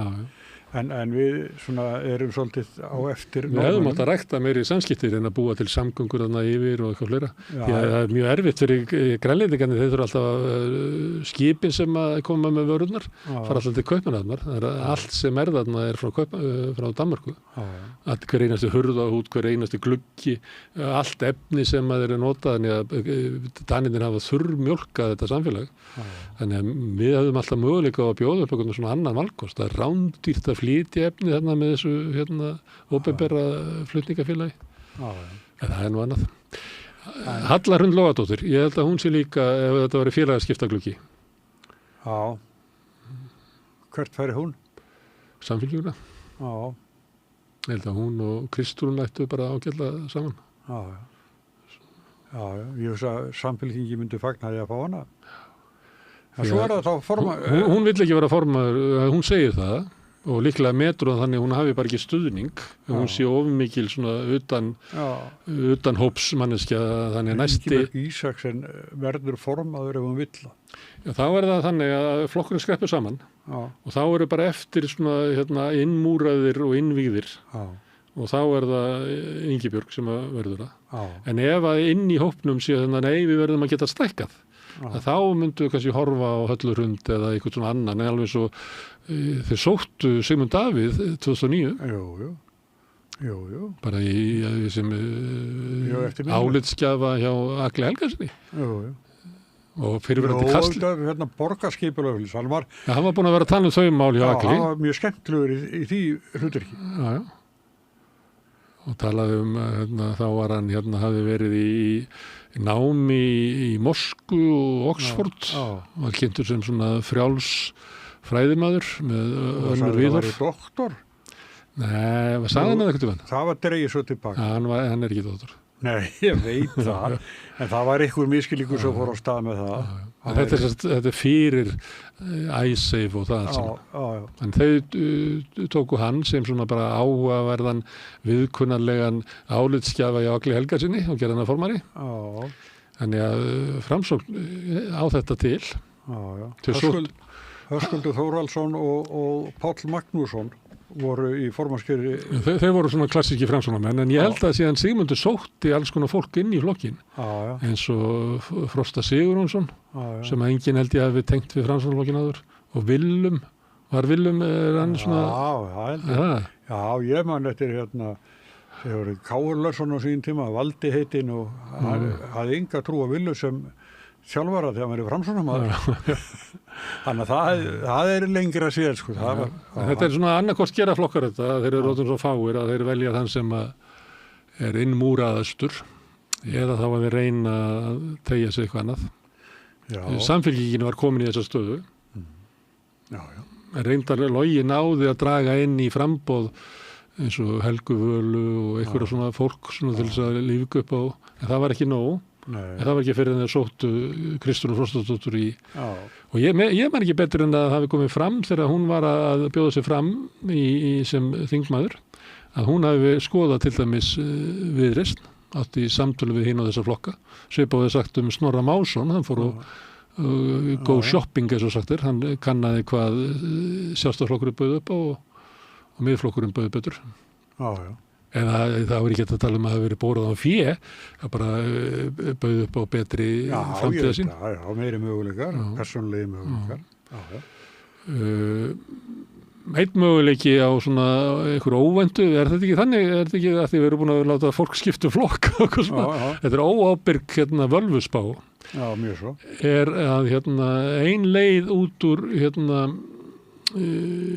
vanda Sjálfstæðisflokksins er einhver svona sameiningu í Miðflokkinn og það byggir á umbótaflokkur Farage og Farage talar eiginlega þannig og þetta er dæmum úr kanadískri stjórnmálasögu að það er flokkur sem býður sig fram og þykist vera hreinni heldur hinner sem enda með samruna og fórusta klofningsins nær flokknum yfir og það var í haust svona sem ég var að lesa aðeins hvernig íhaldsmenn voru að skrifa stöðuna í Bretlandi og þá kom mér óvart að þetta var eiginlega bara verið að velta þessu fyrir þessu valkost að umbótaflokkurinn og íhaldsflokkur geti saminast. Hér geti þetta aldrei gert með Miðflokkur Sjálfstæðisflokk nema Sigmundur Davíð yrði formaður. Já, nema að Miðflokkurinn klofni og það verði til Snorra Mássonar armurinn sem að sumir hafa bent á að sé bara þannig típa, hann allar geta að vera í aftursætinu lengi. Nei. Þetta er svona eitt sem að má velta fyrir sér. Svo var hann náttúrulega frambóðið í sveitarstjórnarkosningunum, hvort að Píratar og VG bjóði fram. Eða hvort að fólk fylki sér vor til vinstri hjá Sönnu. Hvort að það verði bara í Reykjavík. Það var ekki tekið til greina í þessari skoðanakönnun í Íslands? Nei, þeir eru voðalega íhaldssamir sem að gera kannanir. Ég man að þegar við stofnum Sjálfstæðisflokkinn á sín tíma, það var ekki fyrir en að fólk skrifaði inn í annað Sjálfstæðisflokkurinn og það var komið held ég yfir svona 4% að þá settu Sjálfstæðisflokkinn á listan og þá var það ég spurði auðvitað þetta og þá sögðu sem að það var bara komið svo margir sem að nefndi þetta að það var skekkt í alla hina myndina þannig að við urðum eiginlega að hafa hann á listanum til þess að fá raunhafa mynd á fylgi hinna því að þú fær bara lista yfir eitthvað og þú krossar við eitthvað og annað frambúðina Sönnu, ég meina einhverjir gera það en við sjáum það ekki, það gefur bara eitthvað annað ég held að það hefur verið í þessari frétt það var eitthvað bara 0,6% Já, vegna þess að þetta er eins og þú komur á veitingastað og fáið matseðil það er ekki svo margir sem segja, heyrðu, ertu ekki til í að bara baka omelett það er ekki þú veist, því að langflestir og það var að hafa í huga þess að betur kannanir langflestir er að svara þessu svona með svona ekkert svona djúbri alvöru fólk er ekki að fíblast en þetta er ekki endilega mælikvarði á það þú veist, hvernig fólk myndi akta eða hegða sér ef það væri að bara ganga inn í kjörklefan Nei, en sko ég síður þá mæla skoðanakannanir náttúrulega augnabliki sem eru teknar á. En það vantar inn í þetta að mér finnst skrítið ef að vor til vinstri er ekki að inni af því að Sanna Matarin er náttúrulega mjög vinsæll stjórnmálamaður og hefur náð mjög góðum árangri og það bara... Ég myndi röki sem ég var að segja að mér hafi verið sögð þarna fyrir einhverjum árum eiga við í dag mæling á fylgi flokkana í borgarstjórnarkosningu við Reykjavík í vor þú nærði engri mælingunum að spurja frambúðina Sönnu af því að þú veist ekkert hvað kannski er bara 5% stig af því sem er hjá samfylkingunni til er raunverulega henni og þú veist ekki neitt og kannski nú mælist sósíaldaflokkur 6% kannski er þetta nýja stjórn Sjálfstæðisflokksins sem nýtur svona fylgis en kannski er þetta bara allt Sönnu fylgi og sama að VG var inni núna með einn mann og Píratar inni með einn kannski breytist þeirra fylgi og kannski kemur í ljós að öllum líkar vel við Sönnu en enginn til í að kjósa framboðinnar. Þannig að ég myndi halda ef þú væri alltaf að gera kannanir, þetta væri eitt af svona áhugaverðustu spurningunum. Já, svo getur það líka ráðið miklu sko veg vors til vinstri er líka hverjir í öðru og þriðja sæti. Af því að það eru síðustu kosningum var hún kjörin og einn með henni, þannig að Sósíalistaflokkurinn átti 2. Og lengi, áður en að þessi læti byrjuði í flokknum, að þá mæltist Sósíalistaflokkurinn með 3 í Reykjavík. Þannig að það var svona leiðin, ég held að verið 13,4% sem var fylgið bara í febrúar. Hvað hafa þeir sem að náðu flokknum yfir til sín? Hver tilgangur? Þeir eru alltaf að bjóða fram. Já, það nú sko liðin talsverður tím og það ekkert svona... Það engi komið með lista, þannig að það ekki að það skammar á. Nei, ég var að segja málefni. Það einhver svona skoðana greinar og... Já, það kemur svona sirpa svona eins og þessi átök að skrifa hitt og þetta. Svolítið mikið hvað þeir sem voru áður í flokknum eru vondir. En það kemur samt alltaf svona... Þig eitthvað? Nei, það var mest færst búið að færast yfir á Sönnu. Já, núna upp á síkast. Þeir samfærða fólk að sanna sig ofsalega óheiðaleg. En það kemur svona einhver gusa, ég sá að það var frá flokknum í gær að eini flokkurinn sem sendi frá sér yfirlýsing út af Venezuela, þannig að það eru fundir eða eitthvað, en ef einhver bara hafi tekið að sér að skrifa þetta. Þannig að það er... En ég hef ekki heyrt neitt svona, þeir voru auglýstu eftir tilnefningum eða fólk gæfi sér fram. Ég sé ekki heyrt hvað en það er engi flokkur komið með eitthvað. Hvað heldur þetta sem svo Framsókn geti gert? Er hægt að bjóða upp á Einar Þorsteinsson? Nei, það er ekki mikil von þar. Því ég hef stundu verið að segja að Vilja Dögg Alfreðsdóttir frekar að hún að bjóða sér? Það var eiginlega komið að geta bjarga hennar pólitík. Hún nýtur svona fylgis, ég veit ekki hvað það er mikið, hún fekk ekkert sérstætt kjör síðast, hún náttúrulega sem ráðherra og fleira, þá var náttúrulega Framsóknarflokkurinn var að fá útreið svona svipað og samfylkingin hérna 2013. Og svo kom næsta kosningu eftir þess að þau voru ennþá í framboðið ekki, Össur og bara allt sama settið. Og fjall allir. Allt bara hrundi. Og að einhverju leiti fekk Ásmundur Einar, Lilja og Willum svoleiðis útreið sko. Þess vegna finnst mér svolítið skrítið að þetta fólk skuli ekki horfa á að þetta var, ég meina, þú veist, ég reyndi í pólitík og ég meina, þetta er bara, þú veist, ekki boðlegt fyrir Framsóknarflokk að fá svona lítið fylgi. Ég sagði þetta daginn Svandísi, að þú veist, hún getur ekkert verið áfram formaður VG eftir, þú veist, þú verður bara að horfa sig augu við það, þú veist, ég var að reyna að koma þessum stein upp brekkuna, en ég náði honum ekki. Þannig ég vil ekki einhver annar pröfa. Hún er búin að ákveða það. Já, ég held að það hafi verið bara ljóst, annars svo getur það líka verið alls konar atrið inn í þetta að VG fær ekki styrk á þessu ári. Þau kom fram þarna í einhverju sem að voru að fylgjast með birtingu ársreikninga sem stjórnmálaflokkana, að þeir áttu eitthvað 20-30 milljónir í sjóði síðustu áramót eftir kosningarnar. Þannig að þá er þetta að reka skrifstofu og kannski getur formaður yfir á launum eitthvað, svo er bara peningur í búinn og hvað er þá að gera? Já. En þau pökkuðu nú niður bara eftir kosningarnar. Þau voru, ég held að sé, ennþá í þessu skrítið hús þarna á Hallavarstígum sem er hverjir þetta félagið. Já, þeir eru bara í einhverju pínlítil kompu. Já, eða herbyrgi. Já, það heitir kompa, lítil. Er það kompa ef það er ekki gluggi og svona? Nei, þetta ekki. Þeir eru ekki í stóru sölum. Nei. Þetta, miðflokkurinn var ég var frétt á MBL. Björn Ingi, ég held að það veri ein frétta sem Sigmundur Davíð sagði að Björn Ingi ætti að sjá að finna frambjóða með þessu skrítið. Þannig að Moggi hringir í hann og kemur og mér finnst þetta að vera eiginlega minnsta frétt sem hefur verið. Eiginlega eina sem var í fréttinu að þeir ætla að bjóða fram. Það var annarkot ekkert annað klárt eða hann bara mátti ekki segja neitt eða gæti ekki sagt neitt eitthvað. En þetta var svona stór frétt sko. og svo var bara að tala við hann og hann segir ekki neitt. Þannig að eina sem að hönd á festi var að líklega mun Miðflokkurinn bjóða fram í borginni. Já. En annað því ég nefndi voru til vinstri, það er náttúrulega alltaf möguleiki á því að smitist yfir í til dæmis Kópavog og Hafnarfjörð og ég þekki ekki alveg þessa staði sko, komst það sé ég held til dæmis að Garðabæjarlistin, að Samfylkingin muni bjóða fram í Garðabæ. Og þá verða þeir sem áður fylgdust með sem að voru svona VG fólk og svona vinstra megin við Samfylkinguna að þau eru svona heimilslaus og þótt að það búist ekki við að sko róttæki sósíalista fá meirihlutann í Garðabæ að þá er ekkert minnst ekkert sagt það hvort að þú getur ná 10% í Garðabæ alveg eins og í Reykjavík eða Mosó eða Hafnarfirði.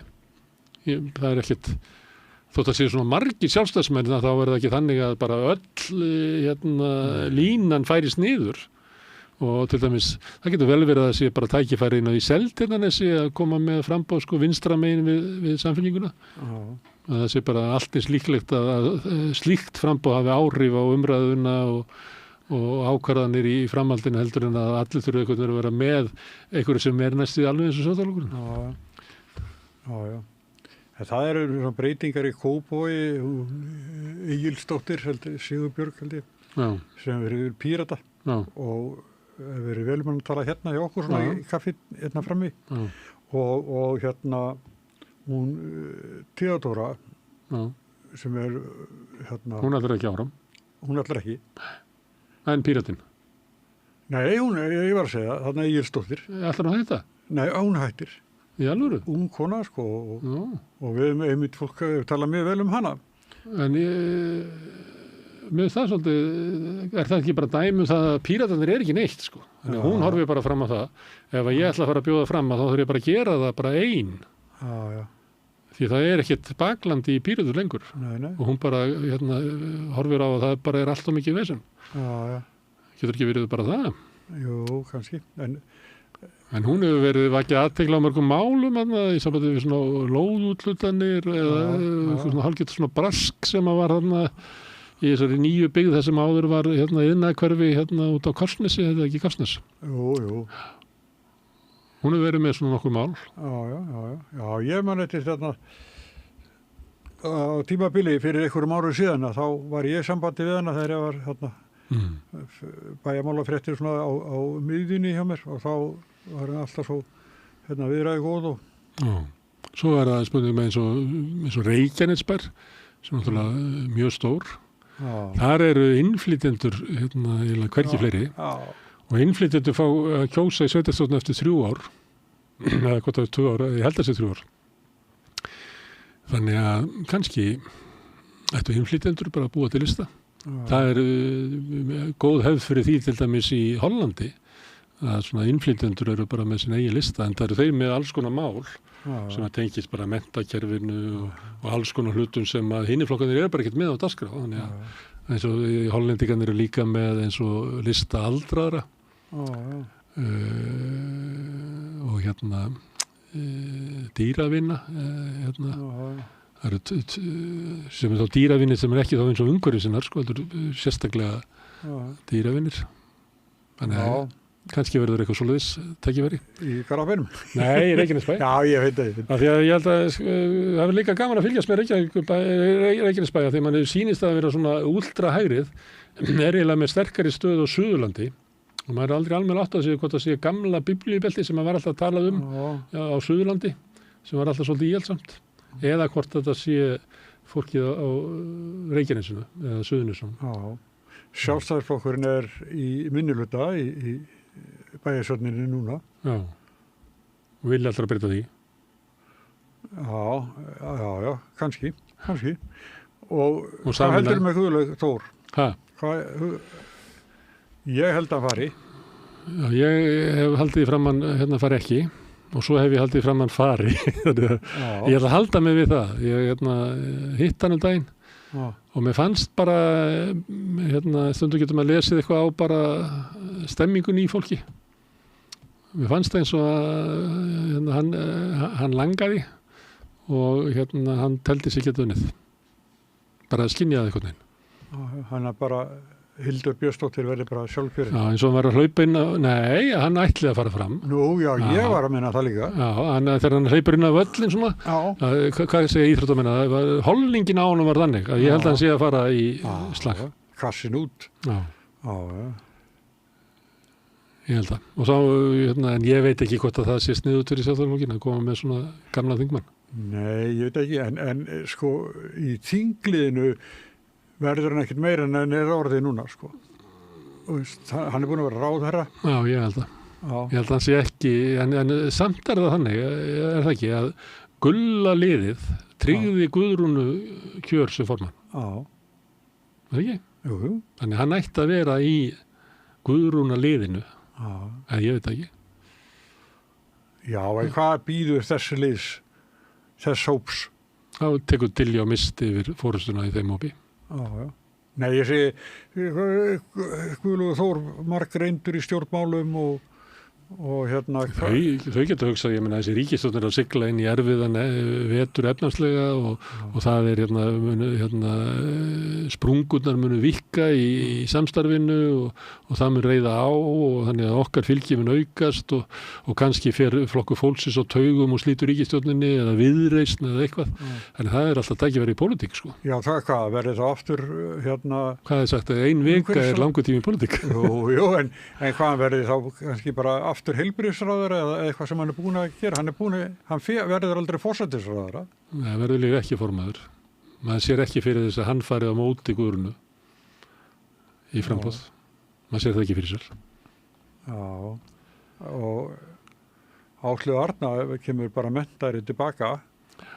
En sjálfstæðisflokkurinn í rosalega óstuði, sko. Og það þegar fólk að tala uppsveiflu Miðflokksins. Ég var að fólk við að telja að það sé ástæðan fyrir einhverju stefnu Miðflokksins. Þetta bara, það eru 3 flokkar í stjórnarandstöðu. Það sjálfstæðisflokkurinn sem bara í sögulega litlu stuði og það Framsóknarflokkurinn sem bara aldrei verið eins litlu stuði og auðvitað fer mesta fylginu yfir á Miðflokkinn. Þetta eins og stjórnarandstaðan við ríkisstjórn Sigmundar og Bjarna. Það sem var samfylkingin í sárum, Vafki í sárum og reyndar Björt Framtíð sem var svona, og svo Píratar. Og óánægi fylgi með ríkisstjórnina bara lagðist upp að bryggju Pírata. Sumir Píratar heldu það að þetta væri viðurkenning á stefnu þeirra og held að fólk var að biðja það og fóru út í kosningabaráttu og voru alveg rosalega ýktir Píratar. Held að það væri svo eftirspurn eftir þeim. Þeir fóru úr 34% sem mældust í yfir í 1,5 ár. Og alveg fram að vintriskjölunum, alveg fram að fundunum á Austurvelli og þú hefði getað sagt að, ég meina, í síðustu mælingu var Píratar með 34% fylgi. Ef ég horfi yfir Austurvöll, þeir ljóta að fara í 50% næst. Nei, það gerist ekki. Þegar þeir að búa til kosninga haustið, þá byrjaði hægt og bítandi að síga og endaði 14%. 20% stig fóru frá þeim, sem að voru aldrei atkvæði sem að voru einhvern veginn að veðja og Pírataði fram yfir, það voru bara, þetta bara eins og svona óánægi fylgi sem að vera að þvælast sjóin og bara lagði upp að þessari bryggju. Svo þegar það búið til kosninga þá fóru þessi bátar bara hingað og þangað. Þannig að ég held að þú veist, miðflokkur vera svo skrítin að ég hef enga trú að því að náttúrulega Farage stór skrítin maður. En ég held að þetta sé, ég heyri það bara í svona spjallþáttum, þá er bara menn ganga út frá því að þetta lýsi einhverju afstöðu almennings til innflytjandi og svona, ég held að það sé bara ekki þannig.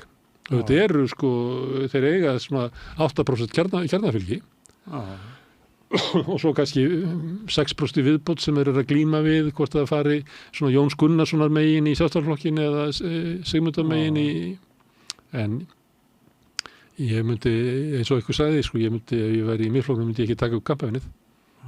Ég trúi þessari greiningu hjá þér. Það kemur í ljós í sveitarstjórnarkosningunum. Já, ég gerir það. Og það líka, Sjálfstæðisflokkurinn á mikið undir, Í Reykjavík? Já. Þeir verða eiginlega að ná stöðu til þess að mynda meirihluta. Já, því að, annars geta það bara hægt, Já, neða líka sem að Guðrún formaður sagði, getur ekki beðið eftir að taka til í ráðhúsinu. Nei, þau mistu ráðhúsið 1994. Já.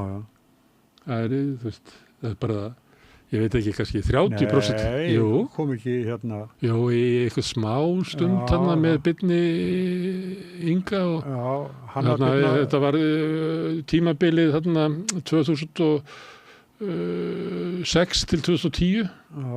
Það sem að voru 3 meirihlutar, 100 daga meirihlutin sem að, hérna, og svo 2 meirihlutar hérna Sjálfstæðisflokksins.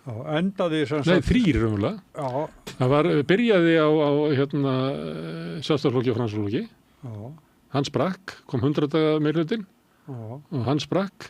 Þá kom hérna Sjálfstæðisflokkurinn með hérna Ólafi F. Og svo endaði með hérna Framsóknarflokkurinn. Þá var Framsóknarflokkurinn búinn að skipta út og það var hann Óskar sem núna blaðamaður á Mókanum. Og Hanna Birna var náðu að sigla þessu sem síðasti borgarstjóri þessa óróa tíma. Já, þetta voru 4 meirihlutar á 4 árum. Þannig að ég, þú veist, að því að það er unnið ekkert í kosningum en eins og leðis. Það er svona, segi ég bara 94, þegar mistu, þá voruð með meirihluta, sko. Það hefur verið með meirihluta fyrir utan 78 til 82, frá því 1930 eitthvað. Þannig að hvað er langt síðan 94 var? Það eru 32 ár. Það er rosalega langur tími. Þannig að það er ekkert skrítið að þeim klægi í lóana. En ég er ekki viss að þeir ná þessu. Þeir þurfa að ná ansi góðri kosningu til þess að hafa svona þá stöðu að geta stjórnað í hvert viðræðin að fara. Herðu, fólk er að vera veitt okkur í dag. Herðu, takk fyrir hérna Pétur Fjellsteð fyrir að taka upp að samt út og þú var stjórn á umræðanum hérna og allir gestir sem hafa komið hingað, en mest þakka ég fólkinu sem hefur sittið heima og eða verið í bílum og verið að horfa eða hlusta. Það er þeir sem hafi verið að byggja upp samstöðina, byggt upp dreifikerfi bara með að segja vinum og vandamönnum frá efni sem við sjáum hérna, og þá finnur fólk okkur á Facebook og YouTube í öllum hlaðarsveitum, bæði undir nafni Samstöðurinnar, undir nafni Svona Egils og Rauðaborðsins og annarra þátta. Við erum líka í útvarpinu 89,1 á stóru höfuðborgarsvæðinu, það má sækja þær útvarpsendingar líka á spilarann. Spilarinn er á netinu, spilari.is, og svo er spilarinn líka app sem má hlaðinur í síman og hlusta á samstöðun og allar íslenskar útvarpsstöðvar hvað sem er í heiminum. Við erum komin í sjónvarpið til þeirra sem er svo heppin að skipta við fjarskiptafyrirtæki síman, þar erum við nú með 5 á fjarstýringunni. Við erum líka í kabalkerfunu undan suður með sjó og kannski eitthvað, ég veit ekki. Við önnum fjarskiptafyrirtæki bjóða sínu viðskiptanu upp á efni frá samstöðunni sem er 24 tíma svo lengt, 7 daga í vikunnar, allan á þessu hring, samfélagsumræða í þessu þætti og öðrum þáttum samstöðunar. Það sem drífur samstöðuna áfram fyrst og fremst er áskrifundur. Það er sá hluti áhorfenda og áheyrenda sem að líta á að samstöðun sem mikilvægur þáttur í íslensku samfélagi, mikilvægur umræðuvettvangur og frétta tímar sem við höfum verið að reyna hérna, og ég veit ekki alveg hvort að við höfum þrek til þess að halda með áfram, því að menningaráðurinn okkar var að kynna sínar hugmyndir stuðning við einkarekna fjölmiðla og það er ekki hægt að lesa annað en að það sé búið sníða reglum þannig að samstöðun hafi engan möguleika á að fá styrk nema að leggja út í mikla fjárfestingu við að halda út í fréttavef sem er engin leið að gera í samkenni við Vísi og MBL sem að fá óheyrilega styrki frá ríkinu og hafa ókeypis opnað fréttavefi öfugt við alla fjölmiðla sambærilega í okkar heimsluta.